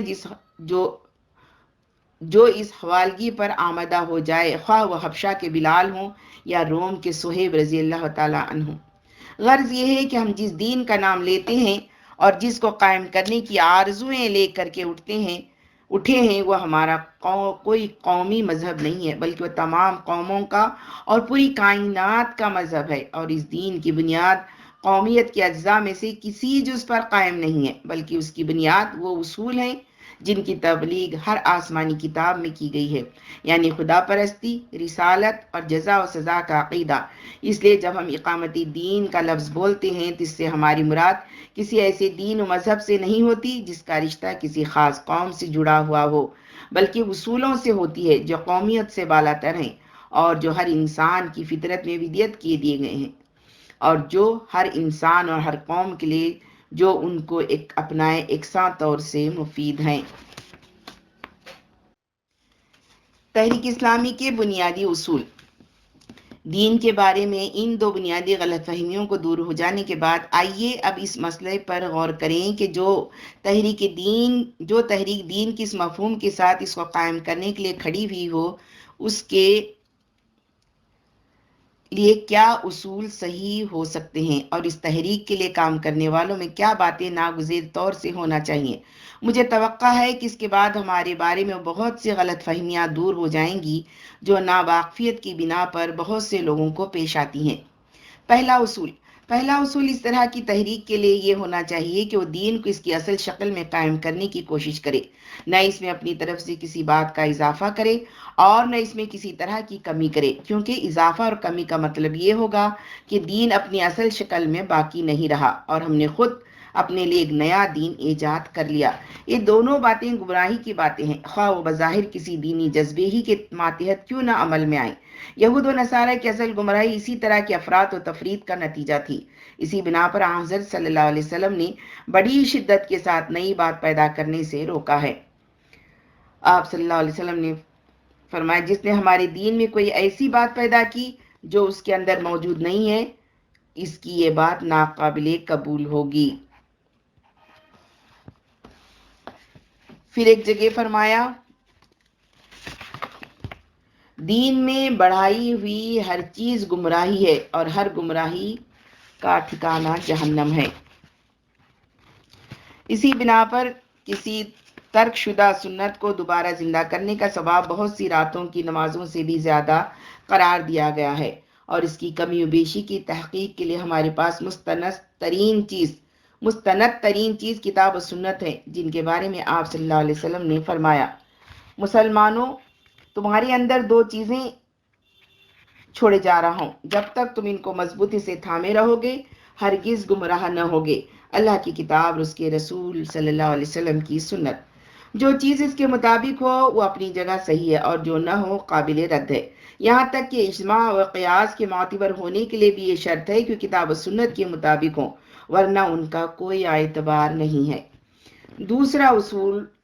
دوسرا اصول اس تحریک کے لیے یہ ہونا چاہیے کہ وہ دین کے پورے مجموعے کو جو اس کے مستند ذرائع علم سے ثابت ہو اپنے سامنے رکھے، نہ کہ اس کے کسی خاص جز کو۔ بالفاظ دیگر اس کی جد و جہد کا منشا یہ ہونا چاہیے کہ پورا دین اپنی مجموعی اور کلی شکل میں قائم ہو، نہ ایک کہ اس مجموعے میں سے کچھ خاص باتوں کو چھانٹ لے اور پھر انہی باتوں پر اپنی سعی و عمل کو مرکوز کر دے۔ اس طرح کے طرز عمل کا نتیجہ صرف یہی نہیں ہوگا کہ دین اپنی اصل شکل میں قائم نہ رہے، بلکہ یہ زبردست فتنوں کا موجب بھی ہو سکتا ہے، کیونکہ خاص حالات میں اس سے اس بات کا بجا طور سے اندیشہ ہو سکتا ہے کہ جن اجزاء کو چھوڑ دیا جائے وہ رفتہ رفتہ دین کی وسعتوں سے خارج ہو جائیں، اور اس طرح دین کا مفہوم محدود ہو کر رہ جائے۔ اس لیے ہمارے خیال کے مطابق صحیح طریقہ کار یہی ہو سکتا ہے کہ کل دین کو اپنا کر چلنے کی کوشش کی جائے، اور اگر مشکلات و معانی کی وجہ سے ایسا کرنا ممکن نہ ہو تو کم از کم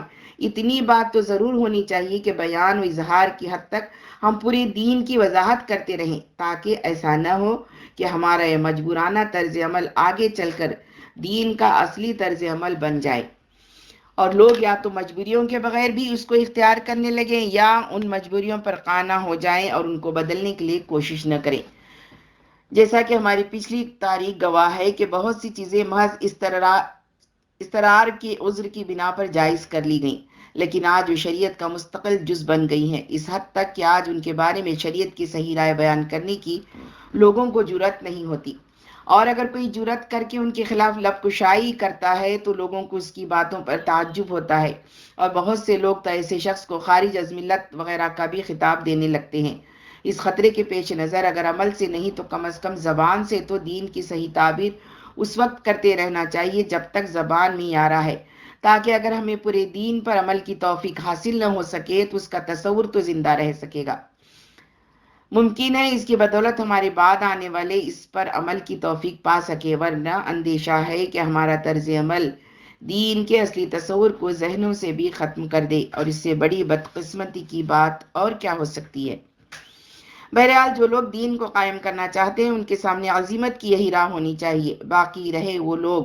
جو اپنے اندر صرف اتنا ہی حوصلہ پاتے ہیں کہ کل دین کے بجائے اس کے خاص اجزاء کو قائم یا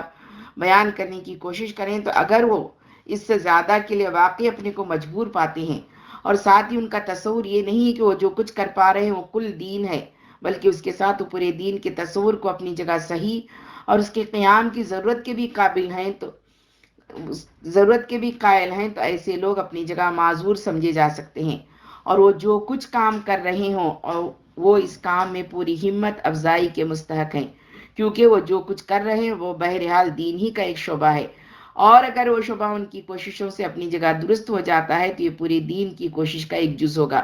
اور اس سے بہرحال دین کی قیام میں سہولت اور مدد حاصل ہوگی۔ تیسرا اصول اس تحریک کا یہ ہونا چاہیے کہ اس میں جس طرح اس بات کا لحاظ ضروری ہے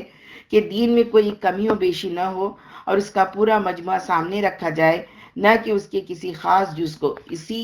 طرح اس بات کا بھی لحاظ کیا جائے کہ دین کے مجموعے میں جس چیز کو جس قدر کم یا زیادہ اہمیت حاصل ہے اس کو پوری شدت کے ساتھ برقرار رکھا جائے، اس میں کسی طرح کا رد و بدل نہ ہونے دیا جائے، کیونکہ اہمیت کے لحاظ سے کمی و بیشی بھی دین میں تحریفی کا ہم معنی ہے۔ تحریف صرف یہی نہیں کہ ہم شریعت کے کسی حکم کو بدل دیں، بلکہ یہ بھی تحریفی کی ایک قسم ہے کہ شریعت میں جس چیز کا اہمیت کے لحاظ سے جو مقام ہے اس میں ہم اپنی طرف سے کوئی تبدیلی کریں۔ چنانچہ اسی بنا پر حضرت شاہ عبدالعزیز صاحب رحم اللہ نے اپنے والد بزرگوار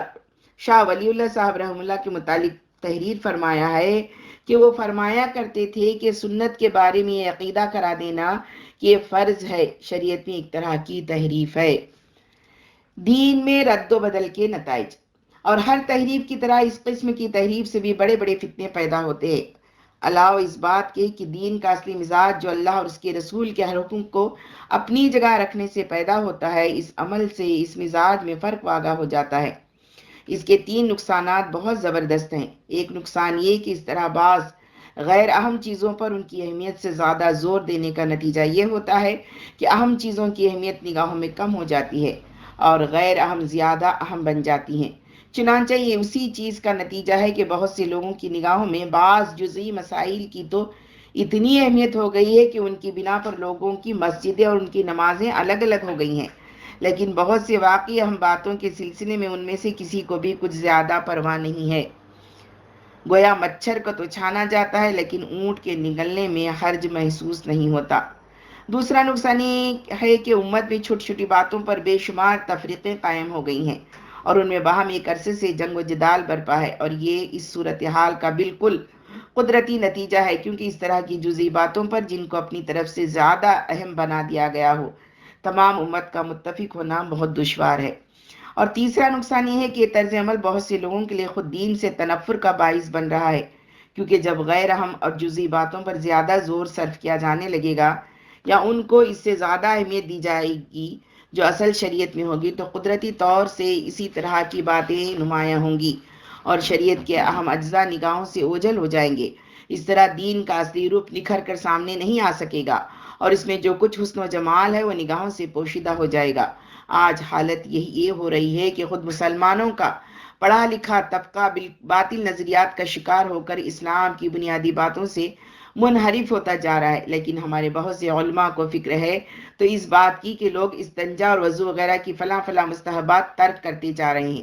تو کیا اسی طرح کی باتوں سے اس طبقے کے لوگوں کو اسلام کا گرویدہ بنایا جا سکتا ہے؟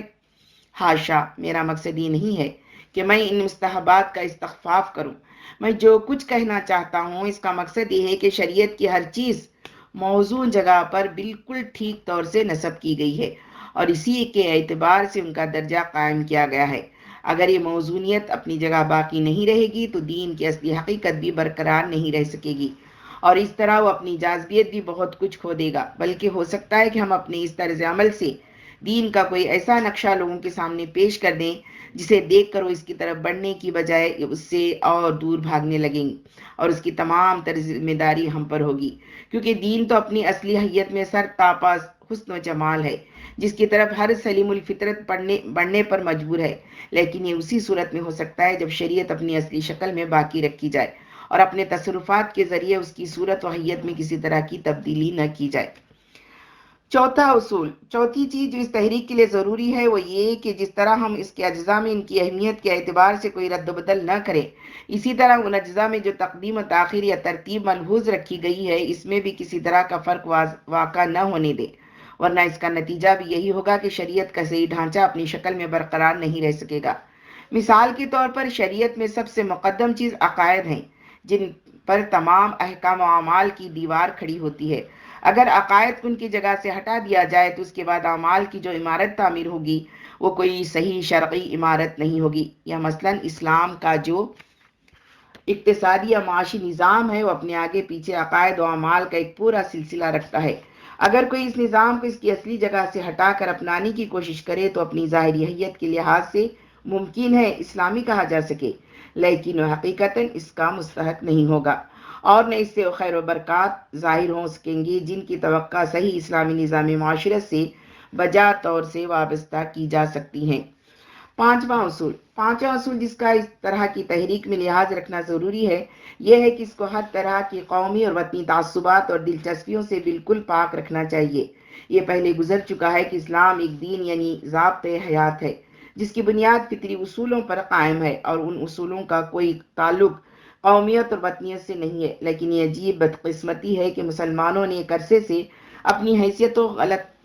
خلط ملط کر دیا ہے، کبھی تو اصولی جماعت بن کر اپنے مسائل پر غور کرتے ہیں اور کبھی محض ایک قوم بن کر رہ جاتے ہیں۔ ان دو مختلف حیثیتوں میں مبتلا ہونے کی وجہ سے دین و دنیا دونوں حیثیتوں سے نقصان اٹھا رہے ہیں۔ اس دو رخی پالیسی سے دین کا حسب مراد حاصل ہونا تو دشوار ہے ہی، دنیا بھی حاصل نہیں ہوتی، کیونکہ اس کے لیے ضروری ہے کہ وہ دنیا کی اور قوموں کی طرح ایک قوم بن جائے اور بالکل قومی انداز میں اپنے مسائل پر غور و فکر کریں اور ان کا حل پیدا کریں، لیکن جس وقت تو قومی بنیادوں پر مسائل کو سوچ رہے ہوتے ہیں اور حل کر رہے ہوتے ہیں، یکایک انہیں درمیان ہی میں اپنی دینی حیثیت کا احساس ستانے لگتا ہے اور وہ اس کے لیے ہاتھ پاؤں مارنے لگتے ہیں۔ اس طرح ان کا حال اس شخص کا سا ہو جاتا ہے جو بیک وقت میں 2 کشتیوں پر سوار ہو۔ بہرحال اصل حیثیت مسلمانوں کی یہی ہے اور یہی ہونی چاہیے کہ وہ خالص اصولی جماعت بن جائیں، جس کو قوم اور وطن وغیرہ کی غیر فطری حد بندیوں سے کوئی واسطہ نہ ہو، بلکہ اپنے عالمگیر اصولوں کی طرح وہ عالمگیر پارٹی کی حیثیت اختیار کریں۔ قوم اور ملک کے ساتھ ایک مسلمان کو فطری حد تک ضرور تعلق ہو سکتا ہے، اور اسلام اس کا منکر نہیں ہے، کیونکہ ایک دین فطرت ہے، اور اس فطری تعلق کے جو تقاضے ہیں ان کو پورا کرنے میں بھی وہ کوئی رکاوٹ نہیں ڈالتا، بلکہ وہ خود ان کی ادائیگی کا محرک ہے۔ لیکن ان حدود سے آگے قوم پرستی یا وطن پرستی کی یہ حد کہ وہ ان کے لیے اپنے اصولوں کو ترک کر دے اور اپنے صحیح مسلم ہونے کی حیثیت اور اس کی تقاضوں کو نظر انداز کر دے۔ اسلام اس کا کسی حال میں روادار نہیں ہو سکتا۔ یہ پرستاریاں خدا پرستی کے بالکل منافی ہیں، اور ہمارے خیال کے مطابق یہ شیطان کی پھیلائی ہوئی لعنتوں میں سے 2 بڑی لعنتیں ہیں، جن میں اس وقت دنیا کی قومیں مبتلا ہیں، اور جنہوں نے ان کے دین و اخلاق کے ساتھ ان کی دنیا کو نجات نہیں مل سکی ہے، وہ انہی لعنتوں کا براہ راست نتیجہ رہی ہیں۔ اور تیسری جنگ جس کے بادل سروں پر منڈلا رہے ہیں، اس کا باعث بھی یہی لعنتیں ہیں۔ جماعت اسلامی کے اصول کیا ہیں؟ یہ ہیں وہ اصول جو ہمارے نزدیک اقامت دین کی تحریک کے لیے ضروری ہیں۔ اب میں یہ واضح کرنا چاہتا ہوں کہ ہم اپنی استطاعت کے مطابق انہی اصولوں کو لے کر چلنا چاہتے ہیں۔ نمبر 1، دین میں نہ ہم کوئی کمی بیشی کرنا چاہتے ہیں اور نہ ہم نے کی ہے۔ ہم کتاب و سنت کو اپنے ہر کام اور ہر قول کا اصل ماخذ مانتے ہیں، اور اپنی سمجھ کے مطابق ہم نے اپنی ہر چیز انہی سے حاصل کی ہے۔ اگر کسی کے نزدیک ہماری کوئی چیز اس معیار کے خلاف ہو تو ہم اس کے لیے ہر وقت آمادہ ہیں کہ وہ ہمیں اس پر متنبہ کرے۔ انشاءاللہ ہم اس کو ایک لمحے کے تردد کے بغیر تسلیم کر لیں گے اور ایسے شخص کے شکر گزار ہوں گے۔ لیکن اس موقع پر میں یہ عرض کیے بغیر نہیں رہوں گا کہ ہماری کسی چیز پر اعتراض دلیل کی بنا پر ہونا چاہیے۔ محض یہ بات کہ لوگ ایسا کہتے ہیں یا کرتے رہے ہیں، ہمارے نزدیک کوئی دلیل نہیں ہے۔ نمبر 2، ہم کل دین کو لے کر چلنا چاہتے ہیں، اس لیے ہم ان کوششوں کو سرا ضرور سکتے ہیں جو دین کے کسی جز کی اصلاح و تعمیر کے سلسلے میں بروکار لائی جا رہی ہوں، لیکن ہم اپنی کوششوں کو ان میں محدود نہیں کر سکتے۔ نمبر 3، ہم دین کو اس کی اصل شکل میں قائم کرنے کے خواہش مند ہیں، اس لیے ہم اس بات کے روادار نہیں ہو سکتے کہ اجزاء دین میں جو ترتیب ملحوظ رکھی گئی ہے اس میں کوئی فرق آنے دیں، یا اہمیت کے اعتبار سے اس کا جو مقام تجویز کیا گیا ہے اس میں اپنی طرف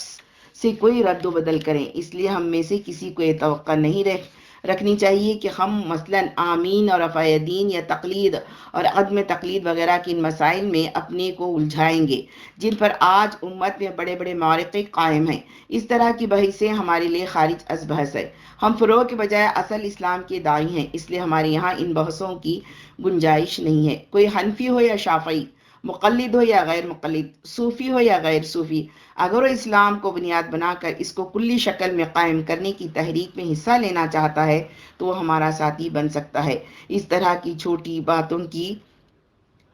بنا پر جن کے بارے میں دین میں بہرحال گنجائش ہے، ہم اپنا دروازہ کسی کے لیے بند نہیں کرنا چاہتے، اور نہ اس طرح کی بحثوں میں دلچسپی لینا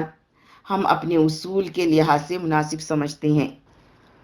نمبر 4، ہم قوم پرستی اور وطن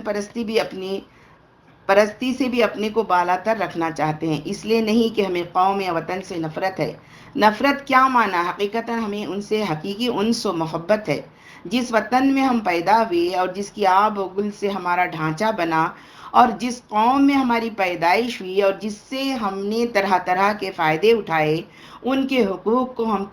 کسی حال میں نظر انداز نہیں کر سکتے، بلکہ واقعہ یہ ہے کہ جس کو ہم چھپانا نہیں چاہتے کہ ہمیں اپنی قوم اس اعتبار سے بہت زیادہ عزیز ہے کہ ہم جن اصولوں کو لے کر کھڑے ہوئے ہیں وہ انہی اصولوں کی نام لیوا ہے، اور وہ ان کی اصلاح ہماری اصولوں کی ترقی کا بہت بڑا اور مؤثر ذریعہ بن سکتی ہیں۔ اس لیے ہم ان سے نفرت کس طرح کر سکتے ہیں؟ لیکن پھر بھی ہم اپنے کو قوم پرستی اور وطن پرستی سے بالا تر رکھنا چاہتے ہیں، کیونکہ یہ پرستاریاں ہمارے اصول کے خلاف ہیں، اور ہمارے نزدیک قوم و وطن دونوں کا حقیقی فائدہ اسی میں ہے کہ ہم ان کو اپنے خدا پرستانہ اصولوں پر چلنے کی دعوت دیں، جس کی حیثیت ہماری نگاہ میں یہ ہے کہ قوم اور ملک کے حقیقی مفاد و مصالحے ان سے ٹکراتے نہیں ہیں، بلکہ اصول ان کو اور زیادہ پورا کرنے والے ہیں۔ چنانچہ اسی بنا پر ہم نے اب تک اپنے کو قومی اور وطنی تعصبات سے ہر طرح علیحدہ رکھنے کی کوشش کی ہے۔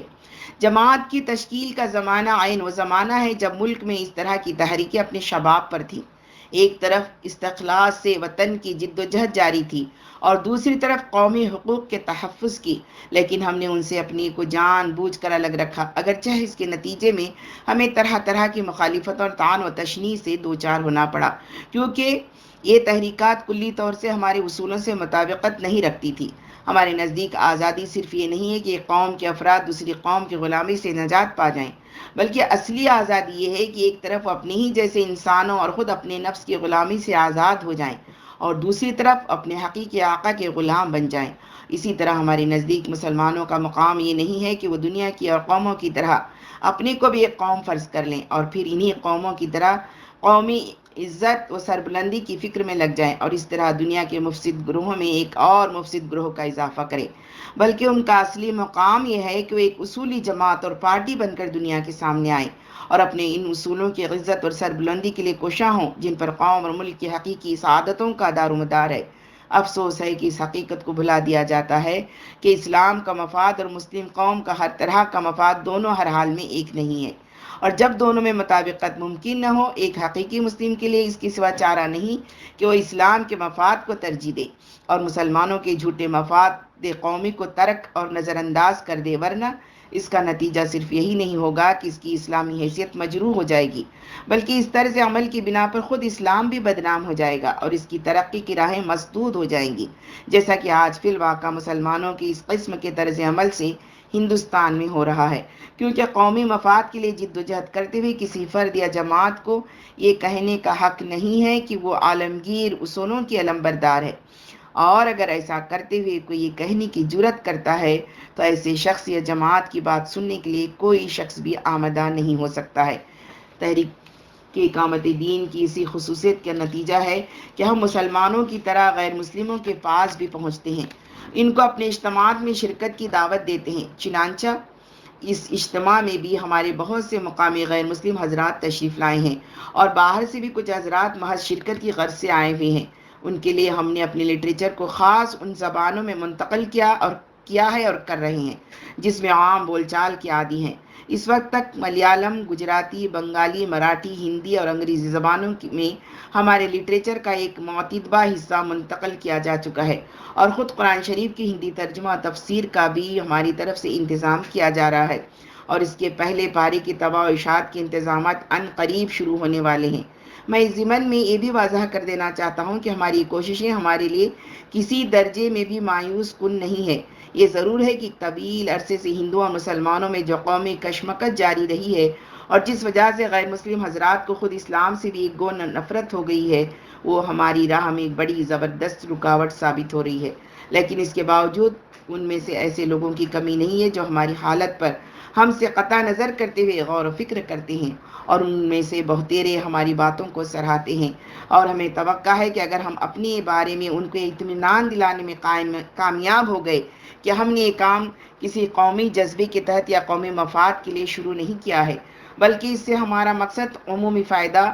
ہے، اور ساتھ ہی مسلمان بھی ہماری کچھ مدد کریں کہ وہ اپنے قوم پرستانہ طرز عمل سے اسلام کو اور خود اپنے کو نقصان پہنچانے سے باز رہیں، تو ہم یقین رکھتے ہیں کہ غیر مسلم حضرات کا شک و شبہ اور ان کی نفرت و بدگمانی بہت جلد رفع ہو سکتی ہے، اور اس کے بعد اگر ضرورت رہتی ہے تو صرف اس بات کی کہ اسلام کو سمجھنے کے لیے ان کو پورے مواقع خود ان کی زبانوں میں فراہم کیے جائیں۔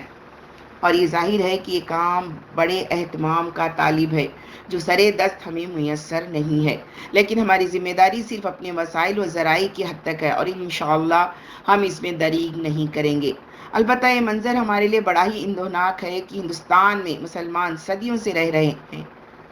لیکن اس کے باوجود ڈاکٹر پھٹا بھائی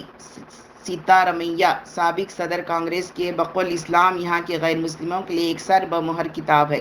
یہ الفاظ انہوں نے ہمارے ایک رفیق کو اس وقت تحریر فرمائے تھے جب ان کے پاس کچھ کتابیں برائے مطالعہ ارسال کی گئی تھیں اور انہوں نے یہ توقع ظاہر کی تھی کہ ان کا مطالعہ اس پہلو سے مفید ثابت ہوگا، چنانچہ انہوں نے خود ہی اور کتابوں کی خواہش ظاہر کی تھی جو ان کے پاس بھیج دی گئی ہیں، اور کچھ اسی طرح کے شوق کا اندازہ ہمیں جے پور کانگریس کے اجلاس کے موقع پر بھی ہوا تھا، جہاں جماعت کی طرف سے بک اسٹال لگایا گیا تھا۔ غیر مسلموں کی ایک بہت بڑی تعداد نے ہندی میں سیرت رسول اور ترجمہ قرآن کا مطالبہ کیا تھا،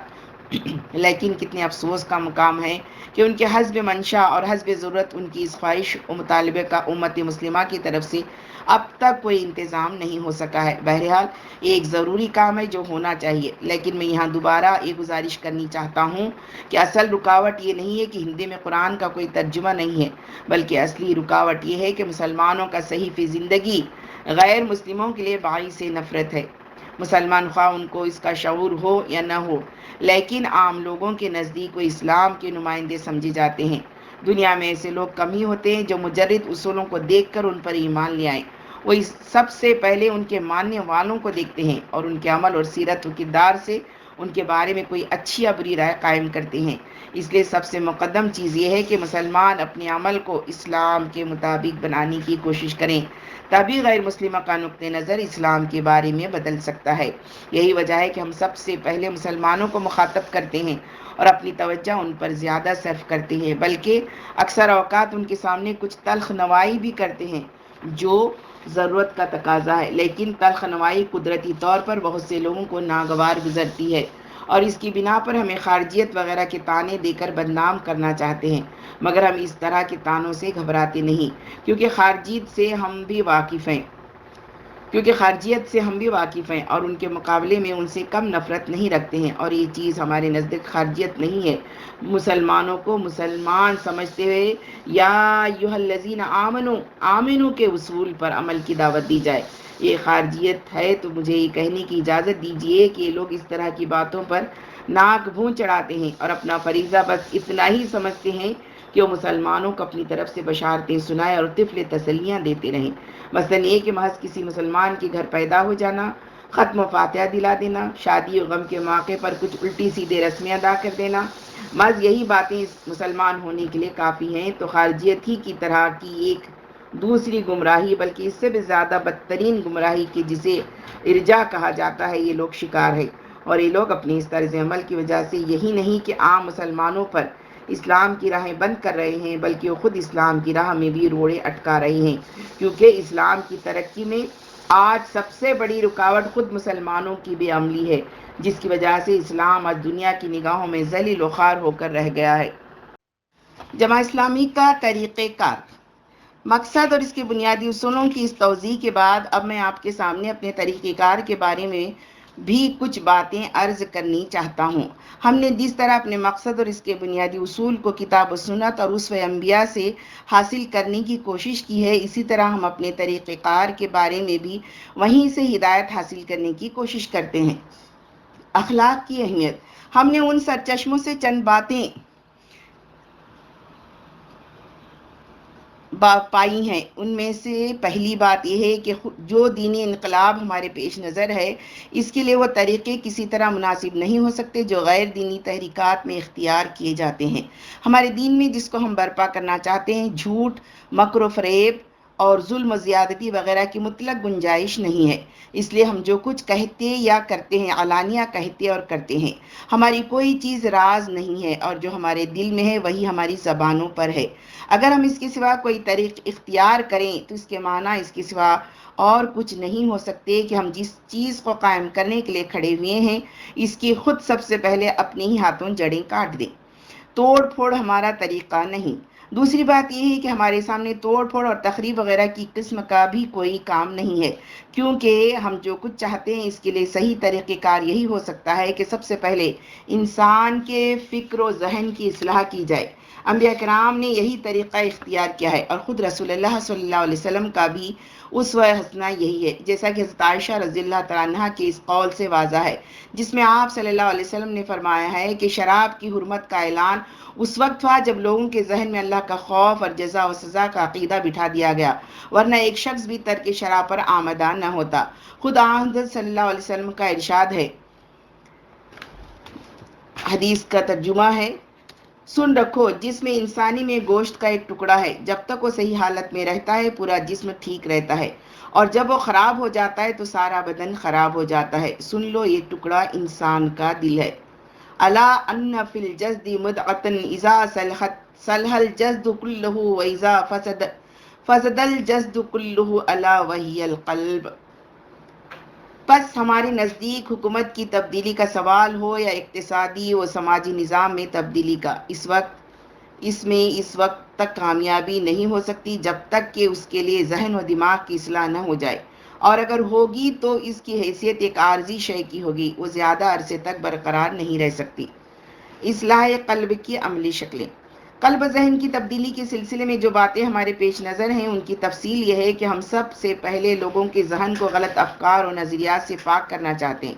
جو مغربی تہذیب و تمدن کے غلبہ و استعلاء کی بدولت ہم عام لوگوں کے ساتھ خود مسلمان تعلیم یافتہ لوگوں کے ذہن و دماغ میں گھس پڑے ہیں۔ مسلمان نام کی قوم میں بے شمار ایسے افراد پائے جاتے ہیں جو اپنے کو مسلمان بھی کہتے ہیں اور ساتھ ہی اپنا رشتہ کمیونزم اور سوشلزم وغیرہ سے جوڑتے ہیں۔ بہتوں نے تو یہ جانتے ہوئے یہ رشتہ جوڑا ہے کہ اس کے بعد اسلام سے ان کا رشتہ باقی نہیں رہ سکے گا، البتہ مصلحتاً وہ اپنے آپ کو مسلمان کہتے رہتے ہیں، اور بہتوں نے رشتہ جوڑتے وقت یہ سمجھا ہی نہیں ہے کہ ان رشتوں کا ان کے اسلام کے ساتھ رشتے پر کیا اثر پڑ سکتا ہے۔ دوسرا طبقہ عوام کا ہے، جو جدید افکار و نظریات سے براہ راست متاثر نہیں ہے اور نہ وہ دین کے چھوڑنے پر آمادہ ہے، لیکن اسی کے ساتھ دین کے بارے میں ان کی معلومات بہت تھوڑی ہیں، اور عملی طور سے بھی ان کے پاس دین کا جو سرمایہ ہے وہ دین کی چند چھوٹی چھوٹی باتوں اور رسم و رواج کے سوا اور کچھ نہیں ہے۔ اس لیے ان کی خواہش کے خلاف دین کا رشتہ ان کے ہاتھوں سے چھوٹتا جا رہا ہے۔ ان حالات میں ہمارے نزدیک سب سے مقدم کام یہ ہے کہ عہد حاضر کے افکار و نظریات پر خاص عملی اور عقلی بنیادوں پر گہری تنقید کر کے ان کا کھوکھلا پن نمایاں کیا جائے، اور پھر اس کے ساتھ اس کے مقابلے میں اسلام کو اس حیثیت سے پیش کیا جائے کہ جن مسائل کے حل کے لیے ان نظریات کا سہارا ڈھونڈا جاتا ہے ان کا سب سے بہتر حل خود اسلام پر قائم و برقرار رکھنے کے لیے اگر کوئی چیز مفید ہو سکتی ہے تو جماعت اسلامی کا لٹریچر ہے۔ چنانچہ اسی بنا پر بعض مشہور علماء کا جو جماعت سے تعلق تو نہیں رکھتے لیکن اس سے پوری واقفیت رکھتے ہیں، یہ اعتراف ہے کہ جماعت اسلامی کا ایک معمولی رکن اسلام کے خلاف نظریات سے اس سے زیادہ واقفیت رکھتا ہے جتنی کہ عام دارالعلوموں کے بہت سے بیضاوی بخاری پڑھنے والے رکھتے ہیں۔ اس لٹریچر کا غیر مسلم حضرات نے بھی مطالعہ کیا ہے اور وہ بھی اس کی حیثیت کے معترف اور قائل ہیں۔ یہ کام تو تعلیم یافتہ طبقے کی ضرورت کے پیش نظر ہے، اور جہاں تک عام مسلمانوں کا تعلق ہے ہماری کوشش ہے کہ ہم اسلام کے بنیادی عقائد اور اعمال کی اس طرح توضیح و تفصیل کریں کہ وہ ان کے ذہنوں میں پورے رسوخ اور استحکام کے ساتھ جاگزیں ہو جائے، جس کے بعد ہمیں توقع ہے کہ دین کے ساتھ علمی اور عملی دونوں طرح کا لگاؤ بہت مضبوط اور مستحکم ہو جائے گا، اور جس کے بعد افکار باطلہ سے ان کے متاثر ہونے کا کوئی امکان باقی نہیں رہے گا۔ اس کے بعد جو لوگ ہماری ان کوششوں سے متاثر ہوتے ہیں ہم ان کو دعوت دیتے ہیں کہ وہ اس کے مطابق سب سے پہلے اپنی زندگیوں میں تبدیلی پیدا کریں اور پھر مجتمع ہو کر اس قسم کی تبدیلی کے لیے جد و جہد عمل میں لے آئیں۔ ہماری دعوت یہ نہیں ہوتی کہ وہ اس غرض کے لیے لا محالہ ہماری جماعتی میں شامل ہوں، لیکن اگر وہ اس پر از خود آمدہ ہوتے ہیں تو ہم ان کو جماعتی نظم کے ساتھ وابستہ کر لیتے ہیں۔ اس طرح رفتہ رفتہ 8-10 سال کے عرصے میں ایک چھوٹی سی جماعت جس کے ارکان کی تعداد پورے ہند میں 389 سے زیادہ نہیں ہے وجود میں آ گئی ہے، اور اسی جماعت کا نام جماعت اسلامی ہے جس کے اجتماع میں آپ اس وقت تشریف فرما ہیں۔ بعض غلط فہمیوں کا ازالہ۔ یہ ہے جماعت اسلامی کا مقصد، اصول اور طریقہ کار، جس کی توضیح کے ضمن میں غالباً بہت سی غلط فہمیاں خود بخود رفع ہو گئی ہوں گی، لیکن میں چاہتا ہوں کہ آگے بڑھنے سے پہلے بعض خاص طرح کی غلط فہمیاں جو بالعموم ناواقفیت کی بنا پر پیش آتی ہیں یا جن کو ہمارے بہت سے مہربان ایک کار ثواب سمجھ کر عوام میں پھیلاتے رہتے ہیں، مختصراً ان کا بھی ازالہ کر دوں۔ فرقہ بندی کا الزام۔ اوپر مختصراً اس کا ذکر آ چکا ہے کہ جماعت اسلامی کس طرح وجود میں آئی ہے اور اس میں جو لوگ شریک ہوتے ہیں وہ کس طرح شریک ہوتے ہیں۔ ہمارے نزدیک بظاہر اس پر کوئی اعتراض کا موقع نہیں ہو سکتا، لیکن جو لوگ منتشر طرز زندگی کے حادی ہیں، جن کو اس کے لیے کسی اجتماعی جدوجہد سے کسی وجہ سے اختلاف ہے، انہوں نے اس چیز کو بھی ہماری مخالفت یا ہم پر اعتراض کا بہانہ بنا لیا ہے۔ وہ کہتے ہیں کہ جماعت بنا کر ہم نے امت میں ایک نئے فرقے کی بنیاد ڈالی ہے اور ہم امت میں انتشار کا موجب بن رہے ہیں، حالانکہ یہ غور کرنے کی بات ہے کہ ہماری دعوت انتشار کی موجب ہے یا اتحاد کی، اور ہماری حیثیت کسی فرقے کی ہے یا یہ کہ ہماری تحریک فرقہ بندیوں کے خاتمے کی موجب ہے۔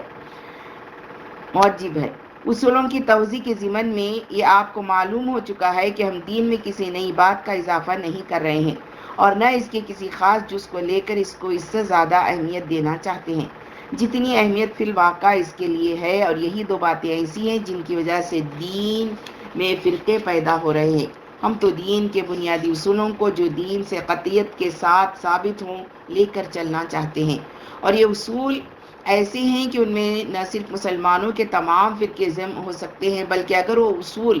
اپنا لیے جائیں تو مسلمانوں سے باہر جو تفریقیں قائم ہیں وہ بھی مٹ سکتی ہیں۔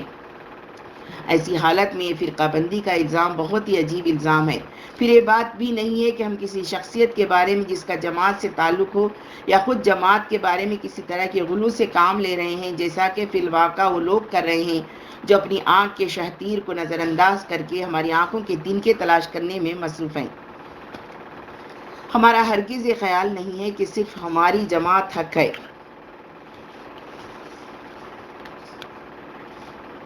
اور جو اس میں داخل نہیں ہے وہ لازماً اسلام کے دائرے سے خارج ہے، اور اس کی بارہا ہماری طرف سے تشریح کی جا چکی ہے اور خود جماعت کے دستور میں اس کی صراحت موجود ہے۔ اسی طرح مولانا مودودی رحمہ اللہ کے بارے میں بارہا وضاحت کی جا چکی ہے کہ ہمیں ان کی ذات یا فقہ و کلام کے بارے میں ان کے شخصی افکار و خیالات سے براہ راست کوئی تعلق نہیں ہے، اور خود انہوں نے اس کی وضاحت کر دی ہے کہ ہمارا اصلی تعلق صرف اس بنیادی دعوت سے ہے جس کو جماعت اسلامی نے بطور مقصد کے اختیار کیا ہے، اور یہ کوئی ایسی چیز نہیں ہے جو مولانا مودودی کی ایجاد کردہ ہو، بلکہ وہ قرآن و سنت کی دعوت ہے، اور ہم نے اس کو اسی حیثیت سے قبول کیا ہے کہ خود ہماری علم نے بھی اس کی تصدیق کی ہے کہ یہ قرآن و سنت کی دعوت ہے، نہ اس بنا پر کہ مولانا مودودی نے اس کو پیش فرمایا ہے، اور آج تک مجھے ایک شخص بھی ایسا نہیں ملا جس کو اس کے حق ہونے سے انکار ہو۔ البتہ جو لوگ اس فرق کو نظر انداز کر کے غور کرتے ہیں کہ جماعت اسلامی کی اصل دعوت اور مولانا مودودی کی شخصیت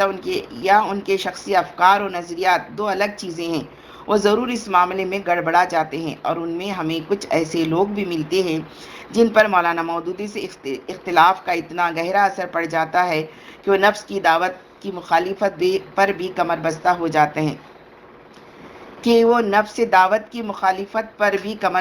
جاتے ہیں میرے نزدیک اگر یہ حضرات سنجیدگی اور سکون کے ساتھ غور فرمائیں گے تو ان کو اپنی اس حرکت پر خود پشیمان ہونا پڑے گا۔ بہرحال میں اس موقع سے فائدہ اٹھاتے ہوئے پھر اعلان کرتا ہوں کہ ہمیں اور جماعت اسلامی کی دعوت کو مولانا مودودی صاحب کو سامنے رکھ کر نہ جانچیے، بلکہ ان کو الگ الگ کر کے غور کیجیے اور پھر کوئی فیصلہ صادر کیجیے۔ آپ کو مولانا مودودی کی کسی رائے سے اختلاف ہے تو آپ شوق سے اختلاف کیجیے، ممکن ہے تحقیق کے بعد ہم بھی آپ کی تحقیق سے اتفاق کر سکیں، لیکن اس کی وجہ سے جماعت کی اصولی اور بنیادی دعوت سے اختلاف کرنا تو کسی طرح جائز نہیں ہو سکتا۔ اور اب تو جماعت اسلامی ہند کے ضمن میں مولانا مودودی کا نام لینا بھی ایک زیادتی کی ہی بات ہے، کیونکہ تقسیم ہند کے بعد مولانا کا یہاں کی جماعت سے کوئی تعلق باقی نہیں رہ گیا ہے، حتیٰ کہ خیر و عافیت کے سلسلے میں بھی ہماری مولانا سے خط و خطابت بند ہے۔ رہی یہ بات کہ مولانا مودودی کے شخصی خیالات و افکار ضروری طور پر جماعت کے لوگوں پر اثر انداز ہوتے ہیں، تو میرا خیال ہے کہ جو لوگ اس بارے میں اس طرح کے اندیشوں میں مبتلا ہیں ان کے سامنے غالباً خاص طرح کے حلقۂ ہائے ارادات ہیں، جہاں کسی نہ کسی حضرت فلاں کو یہ مقام حاصل ہوتا ہے کہ ان کی ہر بات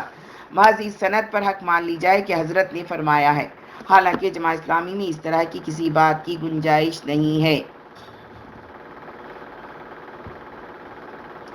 بے میں سجادہ رنگین کن گرت پیر مغاں گویت کے بجائے یہ سبق پڑھایا جاتا ہے کہ مطلقاً واجب الاطاعت ہستی صرف خدا کی ہے، اور اس کے بعد اس کے رسول کی، اور اس کے بعد ہر ایک کی اطاعت ان دونوں کی اطاعت کے تحت اور ان کی عطا کردہ اجازت کے اندر ہو سکتی ہے، اور بس۔ بلکہ میں تو یہ بھی کہوں گا کہ مولانا مودودی نے اپنی تصانیف میں تنقید کی جو روش اختیار کی ہے اور جس کے معترضین بہت زیادہ شاکی ہیں، بلکہ اس کی بنیاد پر ان میں سے بعضوں نے ان کے اور ان کے ساتھ پوری جماعت کے گمراہ ہونے کا فتویٰ صادر فرمایا ہے، اگر ان کے معتقدین واقعی ان کے قول و عمل کو حجت بنا سکتے ہیں جیسا کہ کہا جاتا ہے تو اس کا خود بخود یہ نتیجہ ہونا چاہیے کہ وہ خود ان کو بھی تنقید سے بالاتر نہ رکھیں۔ آخر کوئی وجہ تو ہونی چاہیے کہ ان کے متاثرین ہر بات میں ان کی تنقید کریں اور صرف اسی ایک بات میں پیچھے رہ جائیں۔ درعا حال ہے کہ ان کی یہی ایک بات ان کی تحریروں میں سب سے زیادہ نمایاں ہے۔ بہرحال فرقہ بندی کے الزام کے سلسلے میں یہ تو عقلی طور سے غور کرنے کی باتیں ہیں، لیکن میں اس کے علاوہ یہ بھی عرض کرنا چاہتا ہوں کہ جماعت اسلامی کو وجود میں آئے اب 10 سال سے زیادہ عرصہ ہو گیا ہے۔ اس دوران میں ہم برابر لوگوں کے ساتھ رہتے سہتے چلے آ رہے۔ ہمیں بتایا جائے کہ ہمارا طرز عمل کس بات کا گواہ ہے؟ آیا اس بات کا کہ ہم مسلمانوں سے الگ کوئی فرقہ ہیں یا یہ کہ ہم انہی میں شامل ہیں؟ کیا ہم نے اپنی نمازیں ان سے الگ قائم کی؟ کیا ہم نے ان سے اپنی شادی بیاہ کا رشتہ منقطع کر لیا ہے؟ کیا ہم نے اپنا الگ قبرستان بنایا ہے؟ پھر آخر ہم کو ایک الگ فرقہ کس بنیاد پر کہا جا سکتا ہے؟ اور اس ضمن میں یہ بات نہ بھولیے کہ جو لوگ ہم پر فرقہ بندی کا الزام لگا رہے ہیں انہوں نے اپنے طور پر ہمیں فرقہ بنانے کی کوئی کسر اٹھا نہیں رکھی ہے۔ خارجیت کا الزام انہوں نے لگایا ہے، ہمارے پیچھے نمازیں نہ پڑھنے کا فتویٰ انہوں نے صادر فرمایا ہے، اور مسلمانوں کو ہم سے علیحدہ کرنے کی رات و دن کوششیں وہ کر رہے ہیں۔ لیکن ان تمام باتوں کے باوجود ہمارا جو طرز عمل شروع سے رہا ہے وہی اب بھی قائم ہے۔ ہمارا خدا سے یہ عہد ہے کہ اگر یہ لوگ ہمیں کاٹ کر الگ بھی کرنا چاہیں گے تاکہ ان کی خواہش الزام پورا ہو سکے کہ ہم ان سے علیحدہ ہیں، تو بھی ہم وسل من قطعک پر عمل کرتے ہوئے ان سے علیحدہ نہیں ہوں گے، الا یہ کہ خدا نخواستہ دعوت حق کی مخالفتیں اپنی انتہا کو پہنچ جائے اور اس وقت خود اسلام ہی ہمیں علیحدگی کا حکم دے۔ البتہ میں یہ صاف صاف کہنا چاہتا ہوں کہ مسلمانوں کے ساتھ ہماری یہ پیوستگی اس معنی میں نہیں ہو سکتی کہ ہم ان کی خاطر ان باتوں کو جو حق ہے حق کہنا چھوڑ دیں، یا ان کو خوش کرنے کے لیے ہم بھی اپنے آپ کو انہی اعمال میں ملوث کرنے پر آمادہ کر لیں جن کو ہم پوری دیانتداری کے ساتھ اپنے لیے غلط سمجھتے ہیں۔ اگر فرقہ بننے کے معنی یہی ہے کہ ہم ان چیزوں میں ان سے الگ رہنا چاہتے ہیں تو ہمیں اپنے فرقے کا ہونے کا اعتراف ہے، اور ایسی صورت میں اگر یہ الزام لگانے والے اخرجہم من قریتکم انہم اناس یتطہرون، سورۃ الاعراف، ان کو اپنی بستی سے نکال دو، یہ پاک باز لوگ ہیں۔ کاررج پڑھتے ہوئے ہمیں اپنی بستیوں سے نکال دینے پر آمادہ ہو جائیں تو بھی ہم ان کو راضی کرنے کی خواہش نہیں کریں گے۔ ہم پہاڑوں اور بیابانوں میں رہنے کے لیے آمادہ ہیں، لیکن ان کی خاطر ہم اس پر راضی نہیں ہیں کہ ہم جن چیزوں کو غلط سمجھتے ہیں ان کو اختیار کر کے خدا کی ناراضگی مول لیں اور مزید گنہگار بنیں۔ حضرات، جماعت اسلامی جو کچھ کہنا چاہتی ہے اور جس طرح چاہتی ہے اس کی بقدر ضرورت تفصیل سامنے آ چکی ہے۔ اب میں مسلمانوں اور غیر مسلم حضرات سے کچھ باتیں الگ الگ خطاب کر کے کہنی چاہتا ہوں۔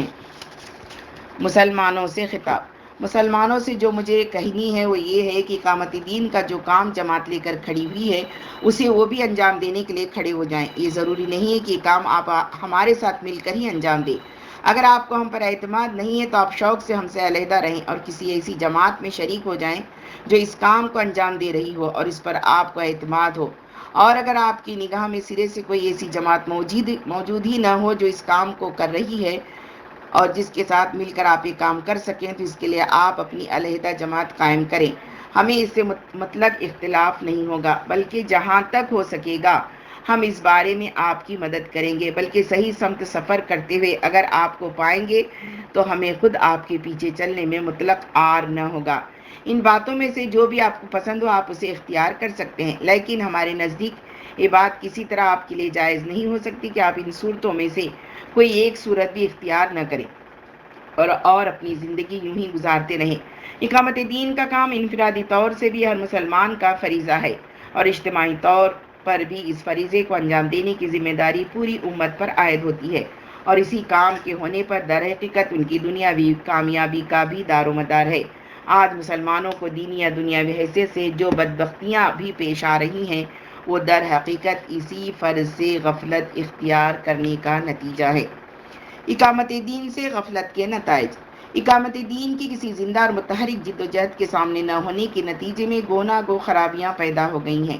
پہلی خرابی یہ ہے کہ اس کی وجہ سے خود مسلمانوں کا دینی نقطہ نظر محدود اور بے جان ہوتا جا رہا ہے اور ان کا ایک بہت بڑا طبقہ دین سے غافل اور بے پرواہ ہو گیا ہے۔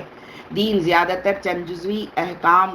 میں دین تک میں محدود ہو کر رہ گیا ہے، اور زندگی کے دوسرے اہم گوشے جن کو بہرحال احکام دین کے تحت ہی ہونا چاہیے، دین کے حدود سے خارج قرار دے دیے گئے ہیں۔ پھر چونکہ دین کے تمام اجزاء باہم مربوط ہیں اور وہ تمام جسم انسانی کی طرح ایک دوسرے سے الگ ہونے کے بعد باقی اور زندہ نہیں رہ سکتے، اس لیے جن گوشوں میں انہوں نے دین کو باقی اور زندہ رکھا تھا، وہ گوشے بھی رفتہ رفتہ دین کے اثرات سے خالی ہوتے جا رہے ہیں، اور اس کا سلسلہ ایک عرصے تک سے قائم ہے، اور اب اس کے اثرات زیادہ بیان طور سے محسوس کیے جا سکتے ہیں۔ دوسری خرابی یہ نمودار بھی ہے کہ ہندوستان میں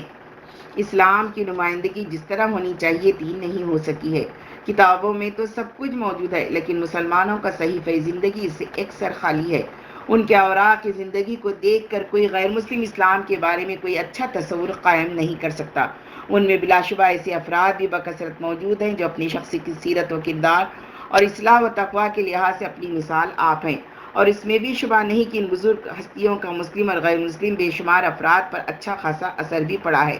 لیکن یہ واقعہ ہے جس سے انکار کرنا محض ہٹ درمی ہے کہ بحیثیت مجموعی امت مسلمہ کا عام معیار زندگی غیر مسلموں کے لیے کسی طرح بھی باعث کشش ثابت نہیں ہوا ہے، اور اگر مسلمانوں کا کوئی خصوصی امتیاز کسی درجے میں نمایاں بھی ہو سکا ہے تو یہ امتیاز زیادہ تر ان کی انفرادی زندگی کی حد تک محدود رہا، لیکن جہاں تک اجتماعی مسائل و معاملات کا تعلق ہے، اس کے سلسلے میں مسلمانوں کا طرز زندگی کوئی امتیازی چیز نہیں پیش کر سکا۔ اس لیے ان امور کے بارے میں اسلام کا نقطہ نظر غیر مسلموں کی نگاہوں سے زیادہ تر اوجھل رہا، اور اگر کچھ نمایاں بھی ہوا تو صرف اس حد تک کہ ان کے حل کے لیے اسلام کے پاس بھی سوائے قومی فکر و نظر کے اور کوئی الگ یا ممتاز چیز نہیں ہے۔ تیسرا نقصان اقامت دین کی جد و جہد سے غفلت اختیار کرنے کا یہ ہوا کہ ان کی دنیا بھی سدھرنے کے بجائے اور زیادہ برباد ہوتی جا رہی ہے۔ اسلام صرف اخروی زندگی کی کامیابی کا ضامن نہیں ہے، بلکہ دنیاوی فوز و فلاح بھی اس کے دامن سے وابستہ ہے۔ مسلمانوں کا دنیاوی حیثیت سے بھی سب سے زیادہ روشن زمانہ وہ ہے جب وہ اپنی دینی احکام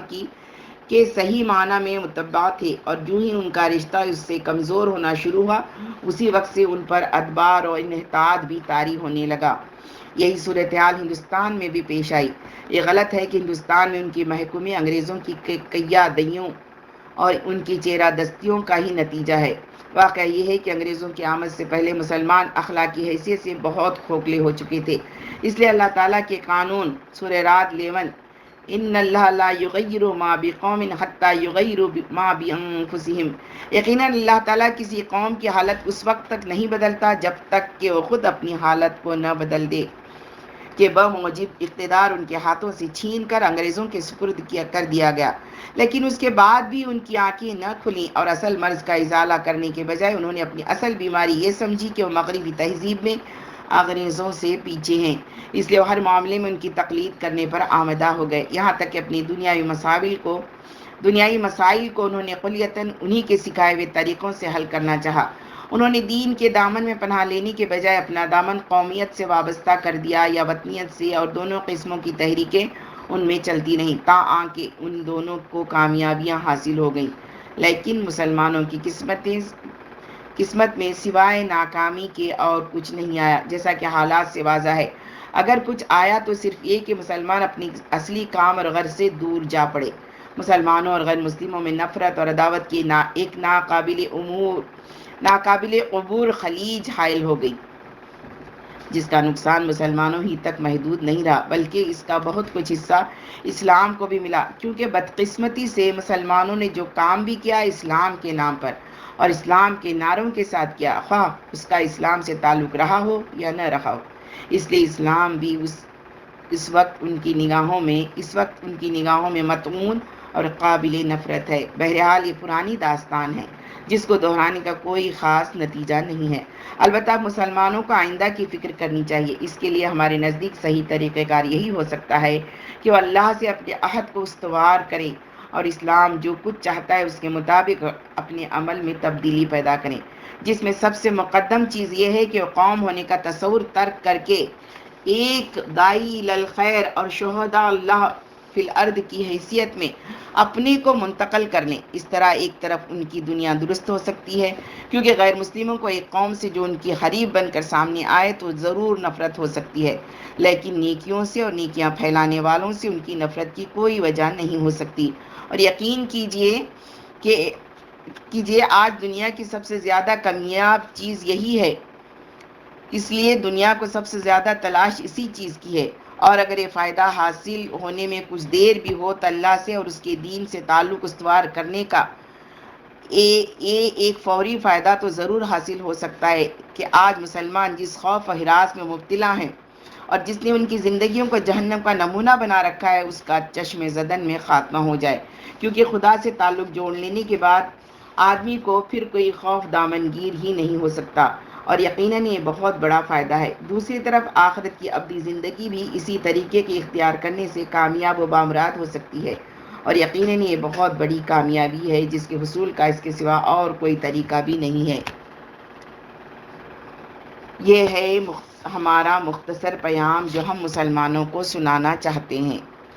غیر مسلموں سے خطاب۔ اب میں کچھ باتیں اپنے غیر مسلم بھائیوں سے بھی کہنی چاہتا ہوں۔ جماعت اسلامی کی دعوت کا خلاصہ آپ نے سن لیا ہے۔ ظاہر ہے ہم جو کچھ چاہتے ہیں وہ کسی ایک صحبت میں مفصل طور سے بیان نہیں کیا جا سکتا، لیکن جتنا کچھ بھی آپ نے سنا ہے، اگر اس کے سننے کے بعد آپ ضرورت محسوس کرتے ہیں تو ہماری پوری دعوت پوری فراخ دلی کے ساتھ مطالعہ فرمائیں، اور اس کے بعد آپ فیصلہ کریں کہ ہماری دعوت آپ کے لیے اور پورے ملک کے لیے کس درجے مفید یا مضر ہو سکتی ہے۔ مسلمانوں کے ضمن کے مسائل کی تشریح میں وقت زیادہ صرف ہو گیا ہے، اس لیے اس وقت میں اس پہلو پر کوئی تفصیلی گفتگو نہیں کر سکتا کہ آج ملک میں جو پیچیدہ مسائل پیدا ہو گئے ہیں وہ ہمارے اصولوں کے تحت کس طرح حل کیے جا سکتے ہیں، لیکن اس پہلو کی وضاحت میرے ایک رفیق نے اس سے پہلے کسی حد تک کر دی ہے۔ آپ اس پر غور فرمائیں اور ضرورت سمجھیں تو ہم ان پر آپ سے تبادلے خیالات کرنے کے لیے پوری طرح آمادہ ہیں۔ بہرحال ہماری باتوں کو آپ اس لیے نظر انداز نہ کر دیں کہ ہم مسلمان ہیں یا ہم نے اپنی بات چیت میں ہر موقع پر اسلام کا نام لیا ہے۔ اسلام، جیسا کہ میں پہلے تشریح کر چکا ہوں، مسلمانوں کا کوئی مخصوص مذہب نہیں ہے، بلکہ وہ آپ کا بھی ویسا ہی ہے جیسا مسلمانوں کا ہے۔ اگر مسلمان اس کو اپنا مخصوص مذہب سمجھتے ہیں تو یہ ان کی غلطی ہے، اور اس غلطی کی وجہ سے اس پر سے آپ کا حق ساخت نہیں ہو سکتا۔ اگر دنیا میں کسی مشترک چیز پر کسی ایک فریق کے قبضے کو آپ برداشت نہیں کر سکتے ہیں تو دین تو دنیا کی ہر چیز سے زیادہ قیمتی اور گراں چیز ہے، اس پر صبر کیوں کر کیا جا سکتا ہے؟ ہم نے جو باتیں پیش کی ہیں ان کا بہت کچھ حصہ آپ اپنی آسمانی نوشتوں میں پا سکتے ہیں، اور جو باتیں آپ کو نہیں معلوم ہوں گی، آپ غور کریں گے تو آپ کو معلوم ہوگا کہ وہ باتیں انہی باتوں کا براہ راست تقاضا یا ان کا تتمہ ہے جن کو کسی حال میں چھوڑا نہیں جا سکتا۔ ہماری اپیل آپ سے یہی ہے کہ ہماری ان باتوں پر غور کریں۔ ہم توقع رکھتے ہیں کہ ان باتوں کا آپ اپنے تمام مسائل کے حل کے لیے انشاءاللہ مفید پائیں گے، لیکن اگر خدا نخواستہ آپ ہماری ان باتوں کے اس حصے کو قبول کرنے کے لیے ابھی تیار نہیں ہیں، جن کو آپ ہماری مخصوص باتیں سمجھتے ہیں، تو ہماری کم سے کم آپ سے خواہش ہے کہ دین دھرم کے نام سے آپ کے پاس جو کچھ بھی سرمایہ ہے، اس کو آپ اپنے معاشرے و نظام و سیاست و حکومت کی بنیاد بنائیں، یعنی خالص خدا پرستی اور خدا کے سامنے اپنے اعمال کی جواب دہی کو بنیاد بنا کر اپنے انفرادی و اجتماعی معاملات کو درست کرنے کی کوشش کریں۔ یہ ہو سکتا ہے کہ آپ کے دلوں میں مسلمانوں سے جو بیگانگی پیدا ہو گئی ہے، اس کی وجہ سے آپ اسلام یا قرآن کا نام سننے کے روادار نہ ہوں، لیکن اگر آپ نفس، مذاہب اور خدا کے تصور سے متنفر نہ ہو گئے ہوں تو آپ کو مذہب کے ان بنیادی تصورات یعنی خدا پرستی اور محاسبہ اعمال اور رسالت سے نفرت کرنے کے کوئی معنی نہیں ہو سکتے۔ آپ انہی اصولوں کو اپنے مسائل زندگی کے حل کرنے کی بنیاد بنائیں۔ ہمارے نزدیک مذہب کی ان بنیادی باتوں کی بنیاد پر حکومت و سیاست کا جو ڈھانچہ بھی تیار ہوگا، خواہ اپنی جگہ کتنا ہی ناقص کیوں نہ ہو، وہ عہد حاضر کی قوم پرست، وطن پرست لادینی حکومتوں سے بدرجہ بہتر ثابت ہوگا، بشرطیہ کہ اس طرح کی حکومت کو چلانے والوں میں بھی سچی خدا پرستی اور آخرت کی ذمہ داری کا احساس موجود ہو۔ ہم اپنی طرف سے آپ کو یقین دلاتے ہیں کہ اس طرح کی کسی نظام حکومت کے تحت زندگی گزارنا موجودہ لادینی نظام ہائے حکومت کے مقابلے میں نہ صرف یہ کہ گوارا ہے بلکہ پسندیدہ بھی ہوگا، کیونکہ ہمیں یقین ہے کہ ہندوستان ایک مرتبہ اس راستے پر پڑ گیا تو یہاں کے باشندوں کے لیے آج نہیں تو اس وقت ہماری باتوں کا سمجھنا آسان ہو جائے گا، اور ہمیں یقین ہے کہ وہی وقت ہوگا جب ہندوستان صحیح ترقی کی راہ پر گامزن ہوگا۔ لیکن آپ اگر برا نہ مانیں تو میں یہاں صفائی سے عرض کرنا چاہتا ہوں کہ ہندوستان اگرچہ انگریزوں کے بند غلامی سے آزاد ہو گیا ہے، لیکن جہاں تک اس کے ذہن و فکر کا تعلق ہے وہ بدستور اس کے افکار و نظریات کی زنجیروں میں جکڑا ہوا ہے، اور یہ اسی کا نتیجہ ہے کہ یہ ملک بھی جو ہمیشہ سے روحانیت اور خدا پرستی کا دعوے دار رہا ہے، اب تک قومیت اور وطنیت جیسی مادی چیزوں ہی کا پجاری ہے۔ حتیٰ کہ اگر اس ملک میں مذہب کے نام پر کوئی تحریک بھی اٹھتی ہے تو مذہب کے ظاہری لبادے کے ماں سوا اس کا تمام ڈھانچہ قومی اور وطنی جذبات ہی سے مرکب ہوتا ہے۔ چنانچہ ان کے اعمال اور ان کی سرگرمیوں میں قومی جوش اور نسلی فخر و غرور تو قدم قدم پر نمایاں ہوتا ہے، لیکن اخلاق، نیکی اور خدا ترسی کا وجود نہ تو ان کی سرگرمیوں میں نظر آتا ہے اور نہ جماعتی پروگراموں میں۔ اب وقت کافی گزر چکا ہے، اس لیے میں سما خراشی کی معافی چاہتے ہوئے اس اپیل پر آپ تمام حضرات سے رخصت ہونا چاہتا ہوں کہ اگر ہماری باتیں آپ کو کچھ اپیل کر سکیں تو ان کے حاصل کرنے کے لیے آمادہ ہوں۔ اگر ہم سب کچھ کرتے رہے لیکن اپنے حقیقی خالق و مالک کی مرضی پہچاننے کی کوشش نہیں کی اور اس کی رضا حاصل کرنے کے لیے ہم نے دنیا میں اس کی مرضی کو قائم کرنے کے لیے کوئی جد و جہد نہیں کی تو اس سے بڑھ کر ہماری کوئی اور بدقسمتی نہیں ہو سکتی۔ وآخر الدعوانا ان الحمد للہ رب العالمین۔ السلام علیکم ورحمۃ اللہ وبرکاتہ۔